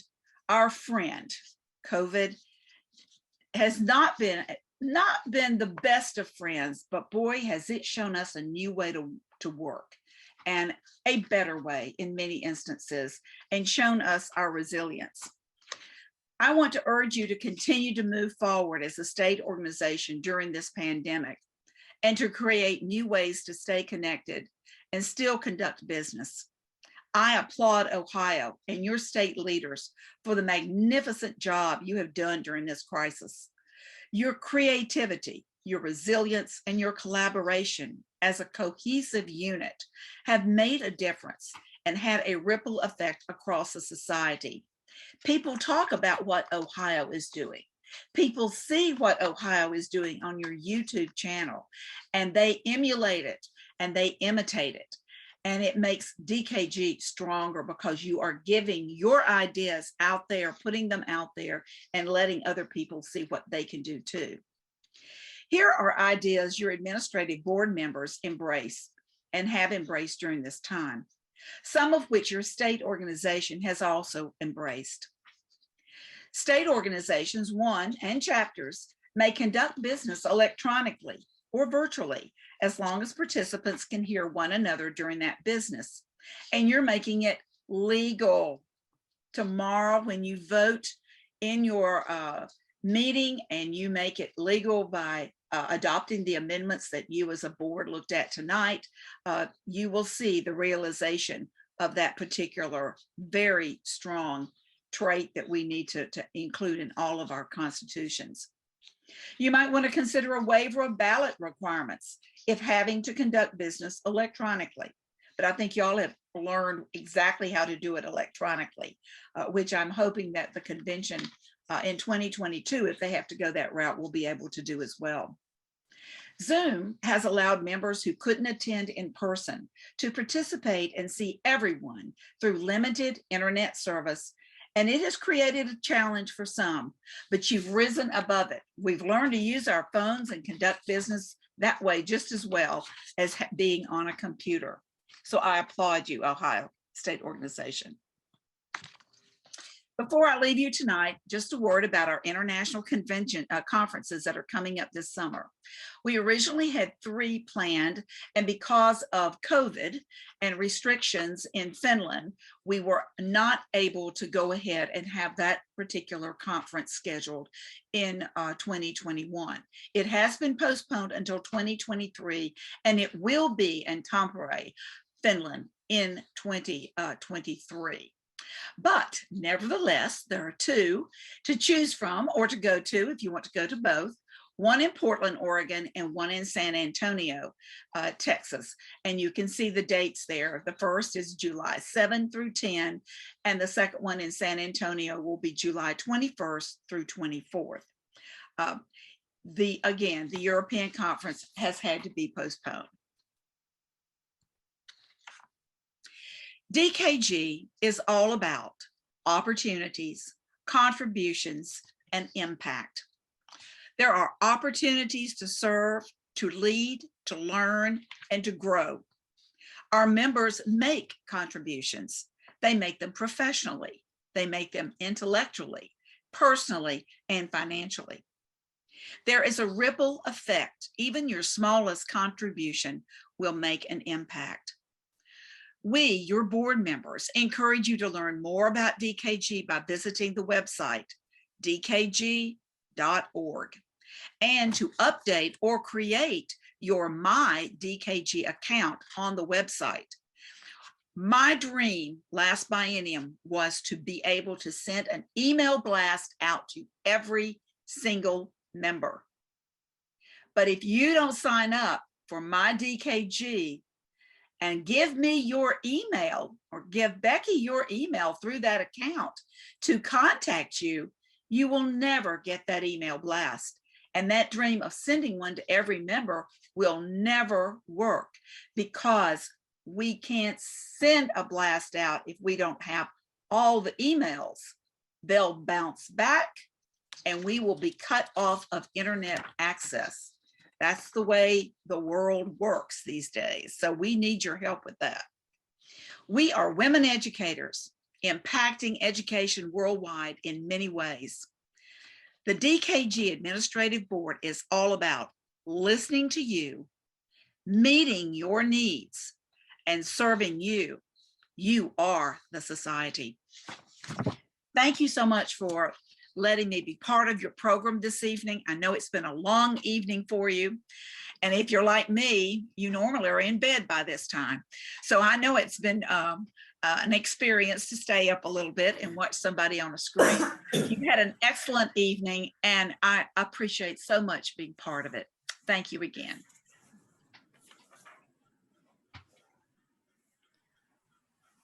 You're more than welcome, Cathy. We are pleased and proud to have you with us. And I thank you for the bird's eye view that you have given us tonight of our International Society. I know that I have learned much, and I'm sure there are many others out there in virtually yours land that have learned much too. So thank you again for being with us. Now you can sit back and relax. Your job is all done.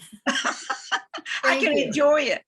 That's right. Well, hopefully you've enjoyed it prior to. I have. I've enjoyed all of it, really. Well, now we will continue with the business of OSO. I will now call the 2021 Ohio State Organization Executive Board meeting to order. At this time, Joyce Wycombe. You didn't adjourn the last. Oops, I've got, my parliamentarian told me I had to adjourn the last meeting. So I declare the general session adjourned. And now we're on to the executive board. And at which this time, Joyce, she's very good. Our our parliamentarian will read the rules of order. Ohio State Organization Executive Board Rules of Order. In addition to the Delta Kappa Gamma Society International Constitution, the state bylaws, and standing rules, the following rules of order shall apply to the Ohio State Organization State Executive Board. Otherwise, Robert's Rules of Order, newly revised 11th edition, is the governing parliamentary authority. The official prepared agenda shall constitute the order of business subject to possible change by agreement of the members. The presiding officer may change the order of business if deemed advisable. Each meeting shall be called to order at the designated time. The voting body is comprised of elected officers, past state presidents, and chapter presidents or their designee. The presence of majority of the voting members is the quorum. The parliamentarian, committee chairman, legislative advocate, treasurer, and the voice editor are members without vote and may participate in discussions after recognition by the presiding officer. A member will request to speak via chat. A member should refrain from speaking unless recognized by the presiding officer. When a member has been recognized to speak, she identifies herself by stating her name and the name of her chapter. Each motion, when requested in writing, shall be signed by the proposer and listing the second and sent to the presiding officer. The member making the motion may speak first. No member shall speak a second time on a matter under consideration until all others who wish to speak have had the opportunity to do so by common consent or the consent of the presiding officer. Each member may speak no more than 2 minutes. Members shall be called upon to speak alternating between those pro and con. Joyce Jones Wynkomm, State Parliamentarian.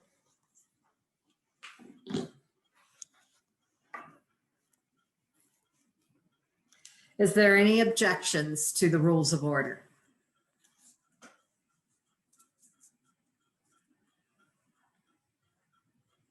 Without objection, the rules of order are adopted.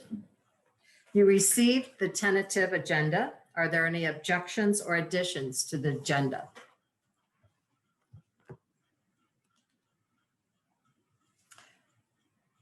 Without objections, the agenda is adopted. Members of the Executive Board, you have also received a copy of the minutes of August 29th, 2020 board meeting. Are there any additions or corrections?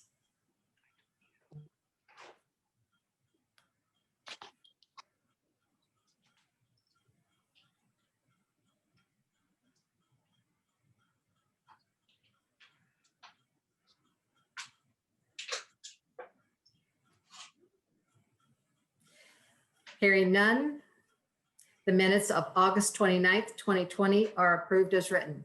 And we have a question. If I'm not a member of the board, should we sign off? Absolutely not.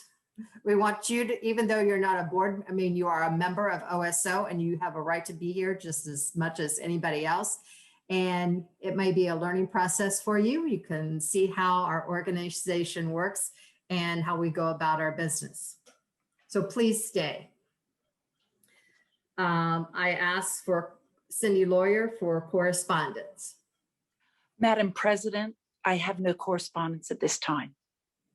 Thank you. Oops, I just disappeared.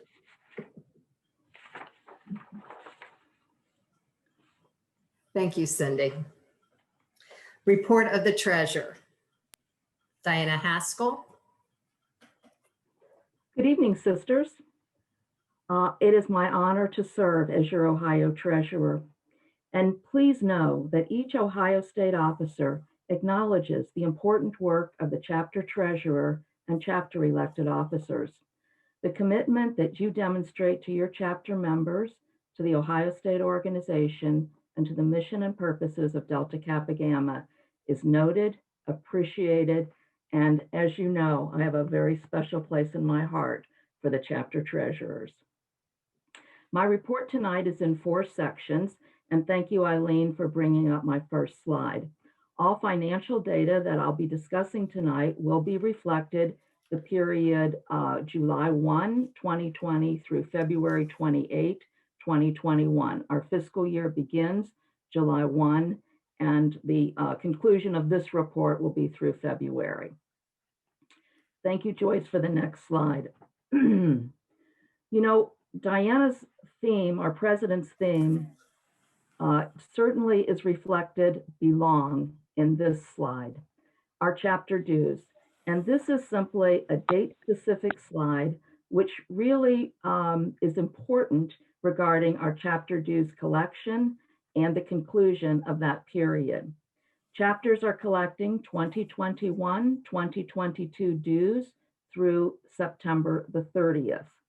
And just a note, without your chapter dues, without your belonging, our state organization is not able to do all the work that we want to do for you.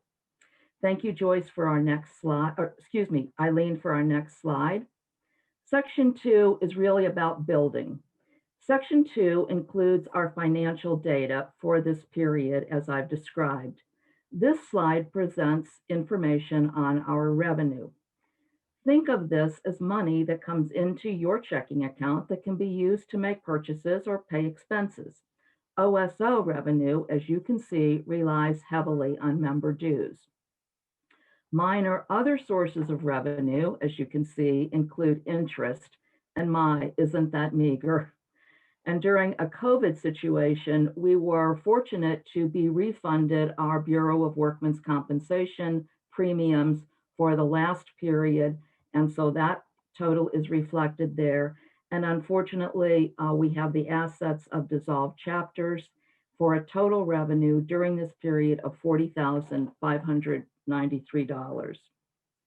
Continuing with building, of course, there are expenses in that so-called checking account. And those expenses, money out, the heaviest one would be management and operations.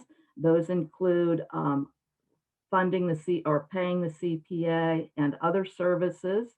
Committee expenses have been very minor as committees have met virtually. Contributions to our organization, our foundation, to the international organization, $1,050. Member engagement, ways that we keep you involved as members, have expenses, and our total expenses are a very, very small $12,505.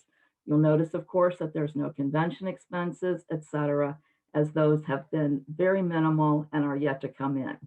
So our net income for this year is $28,000. What is our position, or what are all of the assets of the organization? And what I'd like to call your attention to in this slide, which is also part of our building portion of our activities, is that they're broken into three groups. There's an available fund group of assets, there's a scholarship fund group of assets, and then there are available fund reserve assets. All three of these funds are required by international constitution.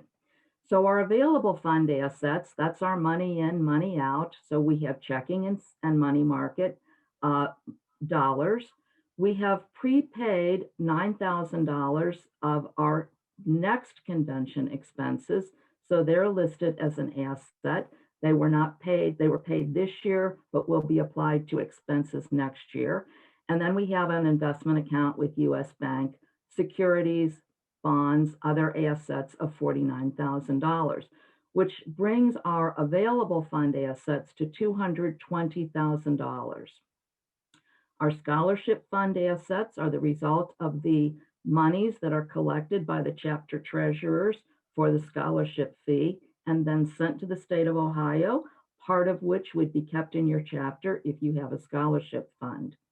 The available fund reserve is required by Constitution, and it must be a dollar per dollar match and held in reserve of our what are thought of as those operating expenses. We budgeted $12,000 in operating expenses, so we hold in reserve $12,000, which we are not permitted to spend except for equipment out of that fund. So the total assets of the Ohio State organization are $234,360. Eileen, thank you. All right. Now we have, in addition to that, some liabilities. We have some credit card charges. And so our total assets are 234, but the equity is 233. So we have to take care of those credit card charges when they're due, just like you do. Next slide, please. Now, as we talked about belonging and building, we also want to add believing. And our membership data helps us believe.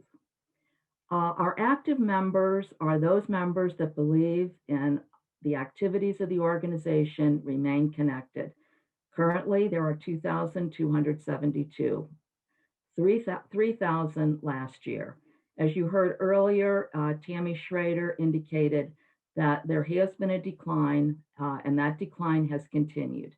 Our reserve members, 312 as of February 28th, 362 in the year previous. We have one collegiate member, and our new members, 38, are included in our active numbers above. Please note, and this is important, that in 2011, our active members were 4,000. In 1991, we had 8,000 active members. So we are on a decline, and our task is to change that. And I know that that this has been a constant source of concern. It has been a constant source of conversation. And I know that through strategic planning and the work that all of us put together, we will be able to begin to reverse that trend. The same, of course, is true of our reserve members. Thank you, Eileen. And our final slide. My duties include several activities, including reporting monthly in The Voice, your membership information updates, the deceased members that are awarded a white rose or given a white rose are provided, as well as all member updates to the membership committee and to the voice editor. In addition to that, I have completed IRS Form 990. It was filed prior to the 15th of November, and the 2019 Financial Review and 990 were also sent to the international organization and posted on the OSO website. Quarterly, I file federal, state, and local payroll taxes. I have fulfilled the duties of your treasurer as specified by international and OSO governing documents. I have, in addition to that, reported the gold key requirements recorded by myself to the gold key coordinator in November of 2020. I regularly communicate with chapter treasurers by group and individual emails. I have completed a personnel committee interview, and I have responded happily to the OSO officer and committee chairman requests promptly and, I hope, courteously. Thank you so much for the opportunity to serve as your treasurer. This concludes my April 2021 Treasurer's Report. The slides, as I've mentioned, will be posted on the OSO website in the Just for Treasurers section. I'm happy to take any questions or comments. Given the late hour, I didn't expect any. Thank you very much.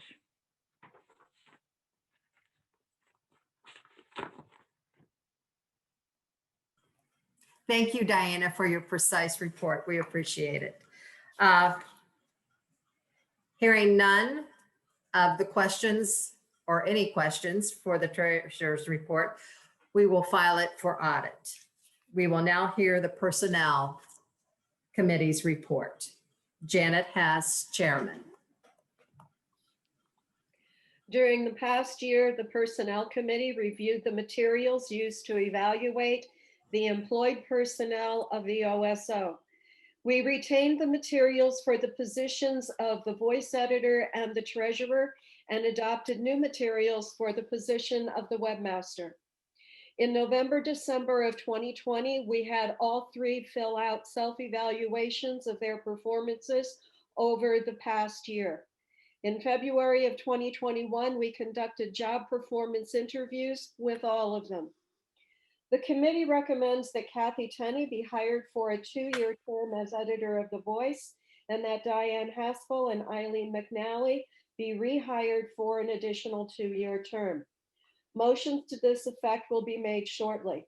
I would like to thank all the committee members who are Barbara Addy, Gamma Pi, Patricia Miles, Alpha Theta, Lois Carter, Beta Alpha, Annie Regner, Beta Lambda, and Janet Hess, Beta Psi Chair.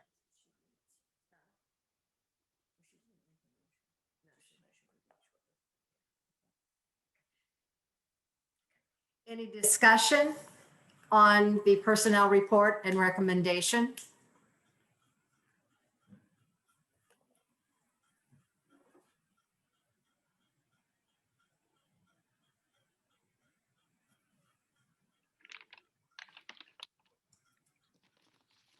Hearing none, a motion will be made and voted on at the executive board meeting tomorrow morning. Finance Committee, chaired by Michelle Koenig. She will now give the finance report. A successful internal review of treasure books was completed in July. The Finance Committee met in January and in March via Zoom to create the new budget for the next biennium and to discuss the financial needs and concerns for OSO. The Finance Committee discussed the creation of 2 executive board controlled funds for growth and development and presidential projects. Motions will be presented at the executive board meeting in April. The Finance Committee developed recommendations for the next biennium OSO Finance Committee. These include possible changes to the room reimbursement policy for OSO designees and creating new investment options to generate funds for OSO. The Finance Committee approved the request from the OSO treasurer to seek information for an accountant closer to her. The budget is an estimate of expenses, which may not be totally used. Budget expenditures for the last several bienniums have fallen below the proposed budgets. OSO has funds without restrictions that can be used to cover any deficit. Raising state dues or convention registration fees to cover the deficit are not needed since funds to meet expenses are available. We want to keep our membership and convention fees as affordable for our members as possible.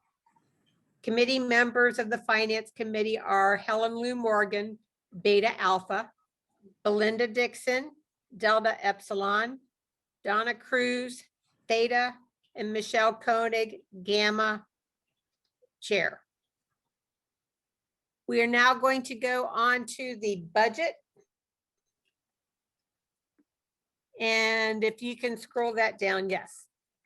Okay. For revenues and income, we have estimated $28,000 for convention. Dues and new member fees, we have put at $35,386. We expect $7 interest from our money market account. We expect $75 for meeting reservations and visa rewards and other income for $125 for a total fund revenue of $63,593. Expenses, our administrative expenses are $12,329. The 2022 to 2024 chapter leadership workshops, we allocated $6,000. Chapter visits, we allocated $2,000. Committees, $5,000. Contributions, $1,150. Convention, $30,000. DKG International Conference, $8,000. Meetings, $3,600.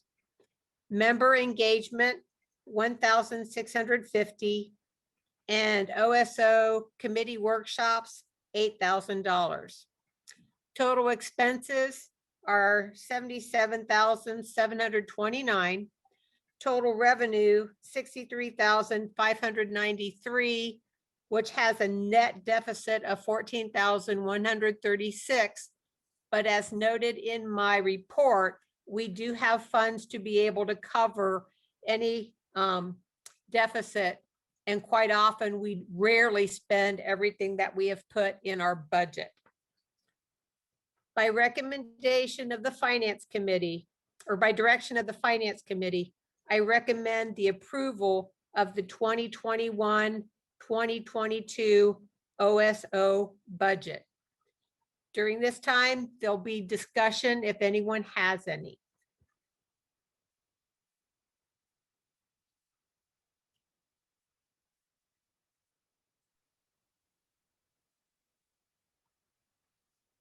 Lois, Norma, are there any questions?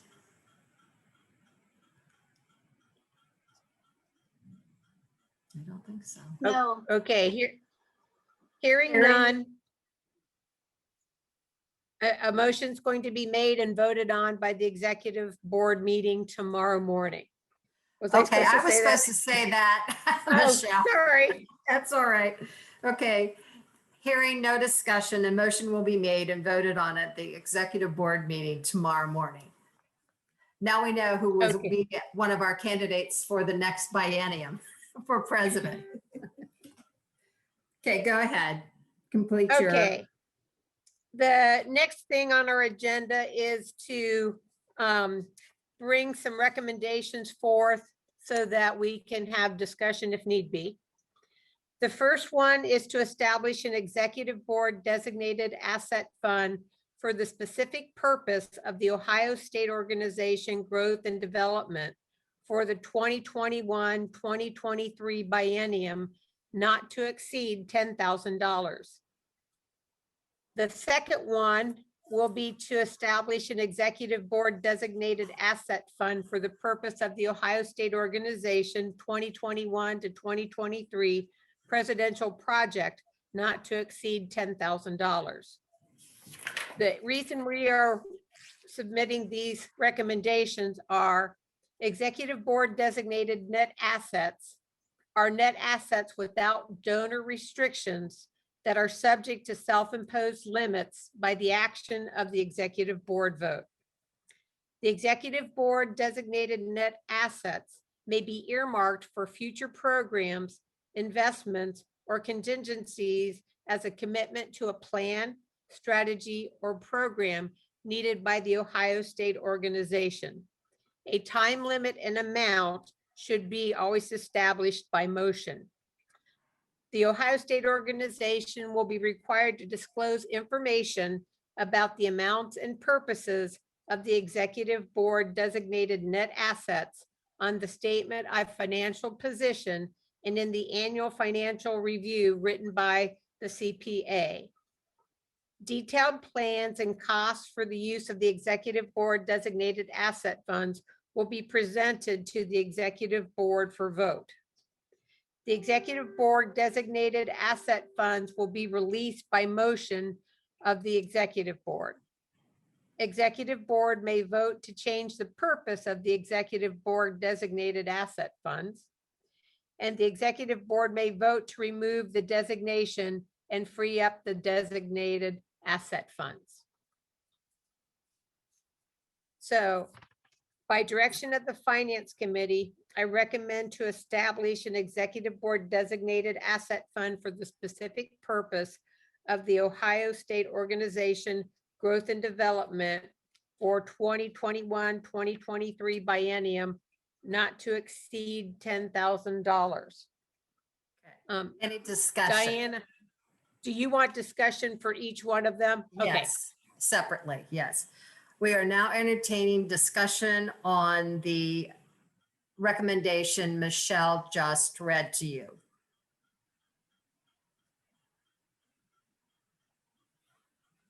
And this is for Growth and Development Fund. That is correct.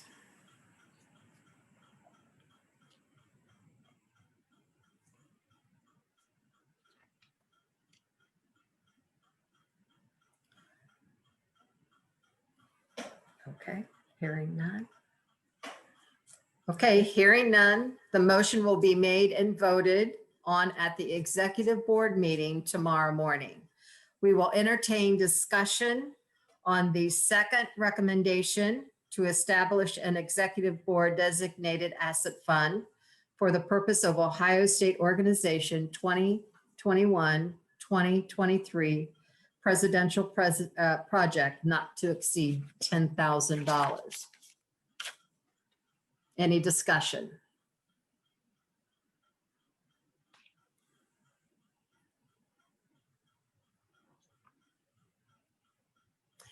Okay, Michelle, Christine's, oh, it disappeared. Christine Sadi I see it. asked, can these funds be explained further? What is the difference between them? Okay, I can give part of my understanding, but you may add to it also with it. There were times that during the biennium, specific needs may come up for the growth and development, and we can't necessarily understand and predict all of them, but this gives the executive board a fund so that if something comes up for them to be able to do some growth and development, that they have the access to vote on spending funds on specific projects that the finance committee can't predict that we're going to need. The same thing would be true for the presidential project. So we're trying to allow some flexibility for the people who are running the Ohio State organization through approval of the funds from the executive board to have flexibility on spending funds that they see as a need, but we can't predict for the finance committee. So Diana, does that? Am I permitted to talk? I might add a couple things. For example, growth and development, that first fund you talked about. Treasurer Diana Haskell referred to or made reference to that we want to turn around the declining membership numbers. And we have started an expansion committee, which we've not had for a few years. And I think they have plans in the work to grow and develop the membership of Ohio State organization. And that would be an example of what that money could possibly be used for. Now, the second one is a presidential project. Now, if the president, for example, next year, Debbie may have a particular or a specific project she would like to initiate and develop, and that would allow her those kinds of monies to do so. Does that answer your question, Christine? You can unmute. Christine Snoddy, Alpha Lambda. So are the funds then, is this coming from reserves or kind of leftover of unspent money from a previous budget then? Do you want to explain that, Michelle? Yes, it would. Diana Haskell can correct me if I'm wrong, but this would come from the unrestricted funds that OSO has and has not had to commit to holding in reserve for expenses. May I continue? Yeah. Yeah, just to clarify, a couple of things that for points of clarification. In one of my slides that I put up on the screen, the Ohio State organization has a total available fund asset group of $220,000. Our budget looks like we may exceed that by 14,000. So there's still a lot of money in the unrestricted net assets of the Ohio State organization that are unused. And the thinking was that with our declining membership, as Diana Kirkpatrick said, and Michelle said, that initiatives may come forward that could not be funded by committee work, that would be larger than committee work, that would require more funds. But keep in mind that any proposal for the use of those funds, the Growth and Development Fund or the Presidential Project Fund, must be presented to the executive board and approved by the executive board. So it's not just carte blanche, here's the money.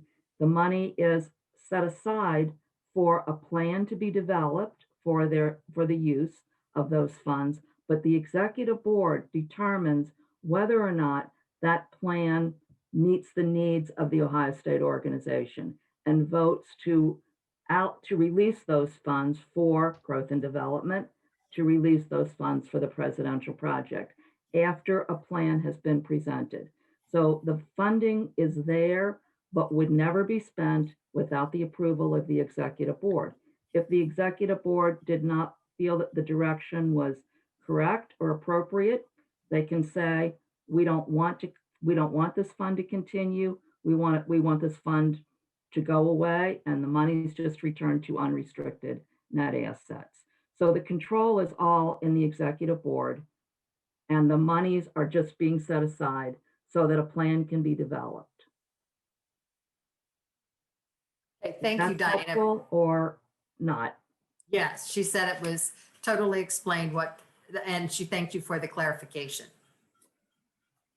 Thank you. Any other discussion?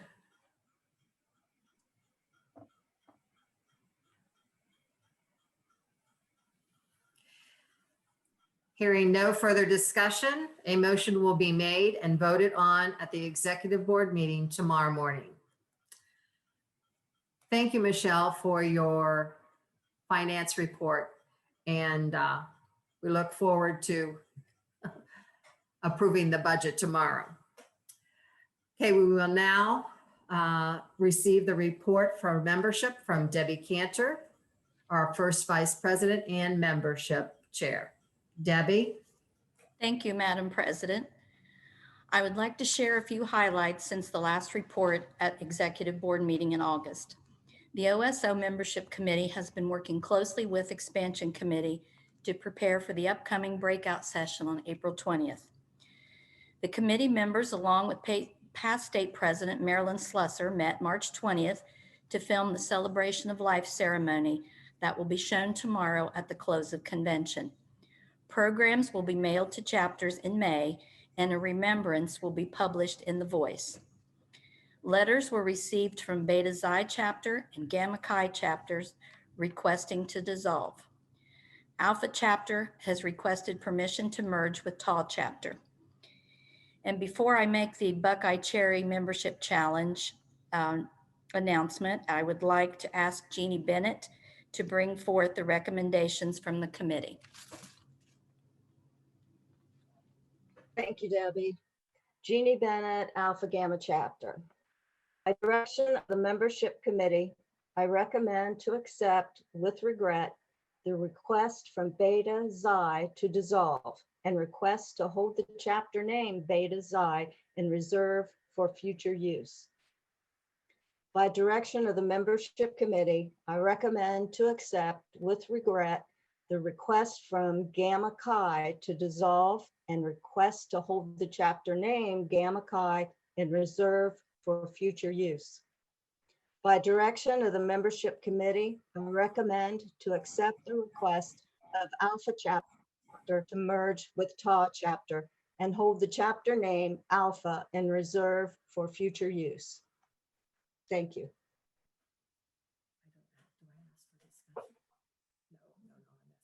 A motion will be made and voted on at the executive board meeting tomorrow morning.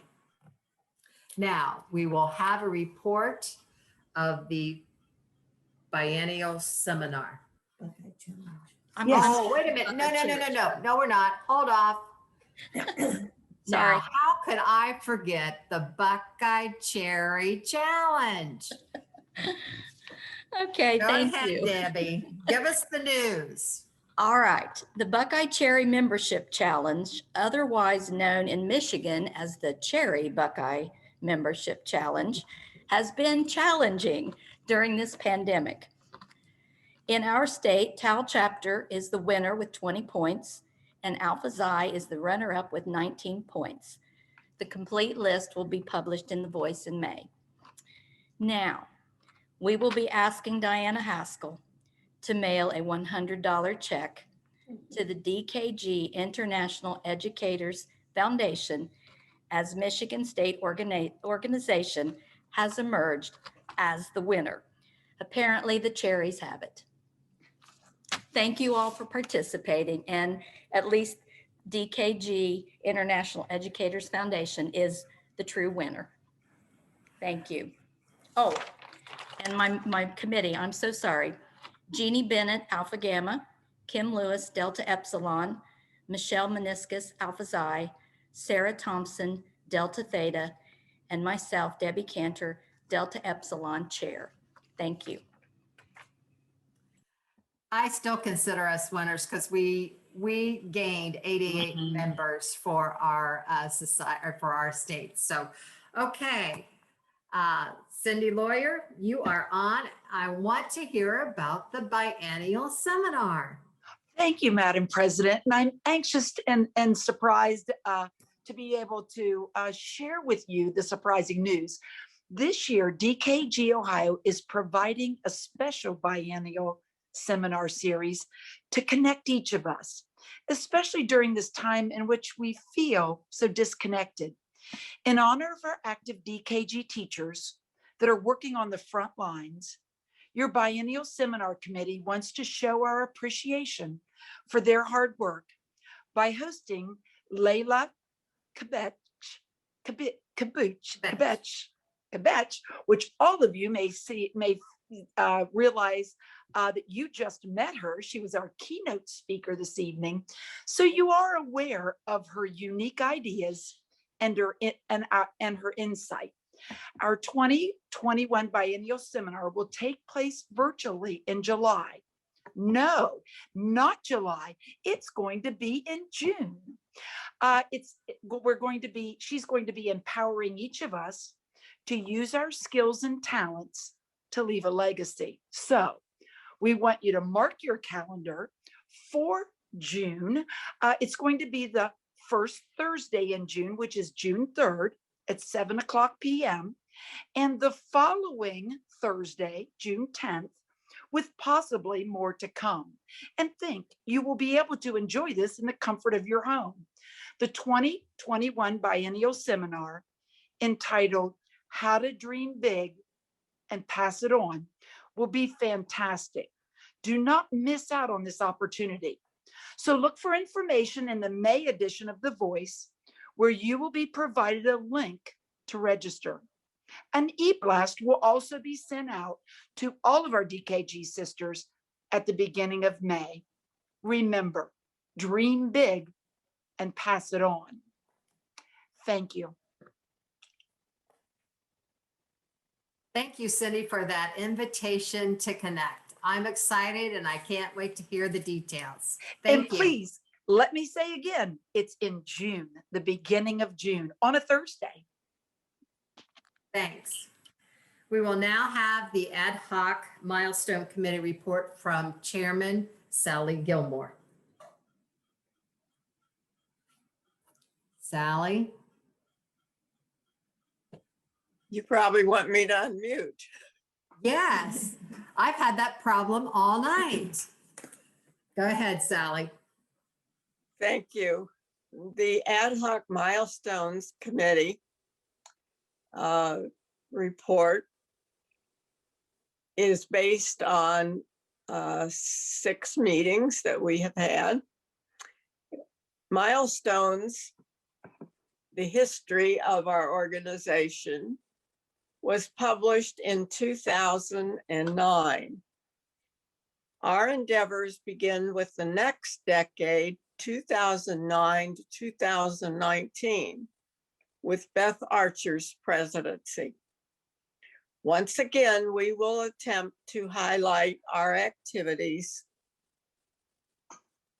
in all areas to serve our DKG purposes, along with a reminder of the world at large, emphasizing education, technology, health and environmental issues, and social concerns. We will highlight members and their service to our organization locally, nationally, and internationally. We have met by Zoom 6 times beginning in October 2020. And it is my hope we will finish and publish electronically by October 2021. We hope to publish a searchable document that can be updated at the end of each biennium. Our committee members are Beth Archer from Alpha Xi, Millie Holzer from Beta Zeta, Diana Haskell from Gamma Phi, Molly Tharp from Alpha Psi, and myself from Sigma. Thank you. Thank you, Sally. And I look forward to reading the next edition of the milestone from the committee. And don't forget, you'll be in it. All right. I will work on that after convention, if that's okay. Okay. Do we have any other reports?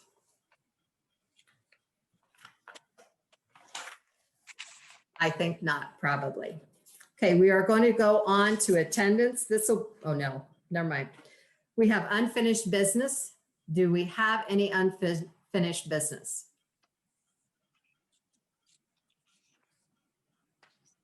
Hearing none, we will go on to new business. Does anyone have new business?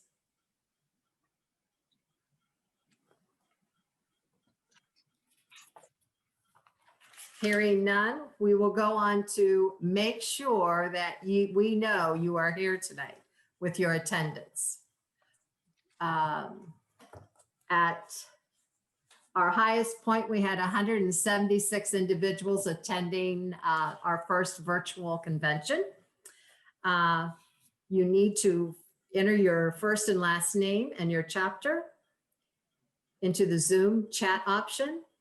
You have to do this in order to receive credit for the gold key and for your convention attendance challenge.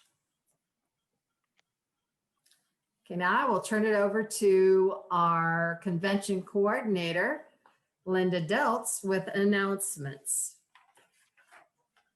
Well, ladies, no one's given me lost keys or lost eyeglasses this time, but I do have a few announcements for you. And like President Diana said, make sure that you're using the chat feature to sign in. Don't forget to do that tomorrow. We'll remind you again. If you are a state officer, a past state president, or a chapter president, or the designated representative for a chapter, you need to attend the executive board meeting tomorrow morning. Login begins at 8:30 a.m. Remember, if your chapter has co-presidents, only one of you may cast a vote. These are the only members who may cast a vote at the executive board meeting. Now, for the rest of us, log in for the Saturday session of the OSO State Convention begins at 9 a.m. And please be patient. There we have, let's see, 215 people was the last number I got registered for tomorrow's session. But please log in early and we'll get you in as quickly as we can. Breakout sessions will continue through the month of April on Tuesdays and Thursdays. Watch for e-blast from Cathy Tenney to register for these if you haven't already done so. And we continue to take attendance for the award. So make sure that when you do attend those breakout sessions, you're also signing in for attendance. The videos of the convention and the breakout sessions will be posted on our YouTube channel sometime after the convention. As of Tuesday, April 6th, we have had a total of 583 participants for the breakout sessions. Last night, 84 members attended the ADS OEF board meeting. For this evening's session, 193 members registered, and as President Diana shared with you, 176 actually attended. And then for tomorrow morning, 215 have registered, and we look forward to having all of you back with us again tomorrow morning. I'll turn it back to President Diana. Thank you, Linda. Thank you, Linda. Without any further business, I will declare the executive board meeting adjourned. And we will now have, is Cheryl Quay anywhere in the building? Yes, I am. Hey, Yes. Cheryl. Yes. And Eileen's going to help me with this. Well, that's So- great. Right. You That's tell me great. when to start the music. I really would like to say, everybody, please keep muted and just sing at the top of your lungs at home. Because if you unmute, we are going to have a very horrible feedback. Okay? So we're ready. Let's go. Now, where is?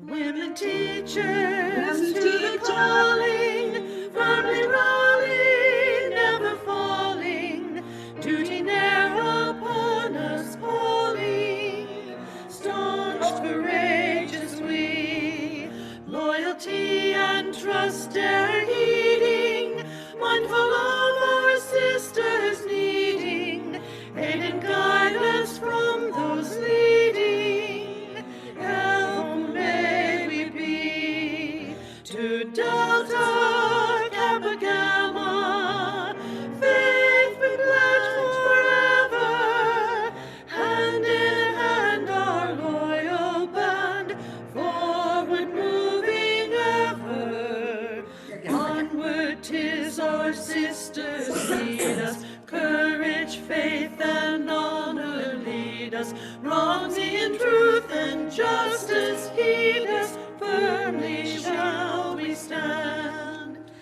Guardians of the faith yet sleeping, for our sisters watcher keeping, deeds of others now we're reaping, we for others stand.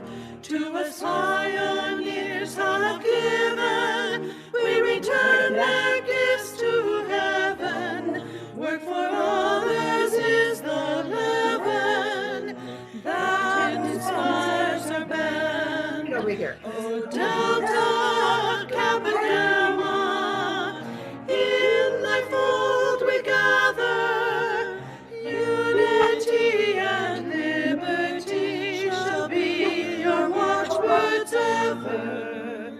Education ne'er will further, each is bound to each as brother, with his faith in one another, we shall win for aid. Oh my gosh. Oh, they were here. They were here. That worked out well. Diane? Well, I'll say it again, guys. I have this mute problem. So I want to thank each and every one of you. How exciting was this? Oh my gosh, I made it through. We thank Hey, you. Diane, this is Oh Sharon. my gosh, you guys were wonderful. Thank you so much. I appreciate it. Thank you. I can't wait Thank you. tomorrow, but the fun will really begin. Thank you. Thank you for all you do. Diane, you've been awesome through all of this, just totally awesome. Yeah. Well, You are thank so you. calm and cool and collected. And just- organized. Yes, so much. And they're laughing. Do you see them laughing? I do. Well, it takes a Thank team, you. so we thank all of you. Yes. Okay. We'll see all of you tomorrow. Thank you Good so night. much. Good night. Good night. Night. Diana, Diana, Yes. this is Debbie Van Arsdale. Yes. Besides the executive meeting, is there anything that the presidents have to be at tomorrow during the general session? We had the general session today. The only thing tomorrow, I mean, we'd love to have you here. And if you've got some other thing that you have to be at, we're not taking it. Well, Now, wait a minute. How do we do this attendance thing? Let me check on that for you, Debbie, okay? Yeah, I just, it was, I've had a week. I understand. We all have weeks. Afternoon, we had a meeting scheduled and we have 3 prospective candidates coming. Okay. Oh my gosh. But then I had a death in the family on Wednesday. Oh, I'm sorry. Daugherty has to take over the meeting. Okay. Okay. I've been No, working on both family comes first. You have to do what you have to do. I'll be at the executive in the morning, but That'll be fine. That's the important part. You're there to vote. So we'll see you there. Thank you. Thanks. Bye-bye. Diana, Yes. it's Michelle Koenig. Yes, Michelle. I sent you a message on there. You talked about who is to be at the executive board, but don't the committee chairs who have motions have to be there Yes, also? yes, you do. Okay. I assume Okay, that that's what you, I thought. yeah, you would know that. Yeah. Yeah, So I've do got to you wanna have you there send to her make the motions. Yeah. Yeah. Do you want us there 15 minutes ahead? That would be nice. Yes. Okay. Yes. Okay. I threw it on the floor, so I'm. Well, that's fine. Roger doesn't mind. Yeah. Oh my gosh. It was awesome. I'll leave whenever you guys are done. I'm just getting a few more names typed in. Okay. Diana, I also was typing names of all the people in the chat. Okay, and I will send you the list of the chat of everybody that has signed in, Ann. Okay. And I also went across like all the pictures and typed those names as well. Okay, so we don't can have some of the chapter names, but we can I look do it up. have- We'll figure it out. Yeah, we'll figure it out. That's a good cross reference for us too. So that'll be great. Okay. Now, you Okay. ladies, don't be having too much fun tonight. Please. Here, I wore this shirt for you guys. Can you read it? Where are you? You disappeared. I'm at home. Oh, empowered women. Empower what? Women. Oh, well, okay, yeah. Empower Okay. women, Yes, empower yes. women. Yeah. We Oh had our my. rock celebration today, so I wore it for our rock. Oh, good, good. That's, neat. That's great. Is And that I am assuming you do not need a timekeeper tomorrow. You're right, Barb. And I'm Okay. sorry they didn't want to use. No, I but you prayed. must be ready. That's right. Exactly. So, So but I any- appreciate your okay. willingness. I Oh, really yes, do. Thank you yes. so much. Thank you. Okay. Oh my gosh. Okay, you Diana? guys, have fun. We'll see you in the morning. Right. Take Diana, care, everybody. Diana, Yes, I need Cathy Tenney. I hope she's stuck around. Oh, Diana, yes. Hey, Joan, you were awesome. Yes. Awesome, Yes, you awesome, rocked. awesome. I'm so proud of our committee, Joan. You were great. Yes. Okay. What do you, Diana? Joan, you're muted. Diana. Yes. Hi, this is Ellen Andrews from Beta Yes. Gamma. Uh-huh. My chat icon disappeared before I could enter my attendance. You know what, Ellen? I am going to write you down along with Faye Miller. So in there Yeah, it's all okay, Mom. and clear in the. What chapter are you, over there Ellen? I should know that. I'm in Beta Gamma. To the Beta garage. Gamma. Okay, I've Mom, got it's you. all taken care of. Huh? It's all taken care of. I've got you, Alan. You're good. Anybody else? Thank you so much. Hey, I'd Caroline. like to thank you. I see you. I mean, I don't see you. I see your name. Just want to say hello. And my Uh-oh. committee was fabulous. I mean, if they were a model committee, if that's how a committee should work. Yes. They were Diana, wonderful. Yes, Lois. Thank you so much. I summarized all the chats for you if you want them, Oh, yes. Bless you.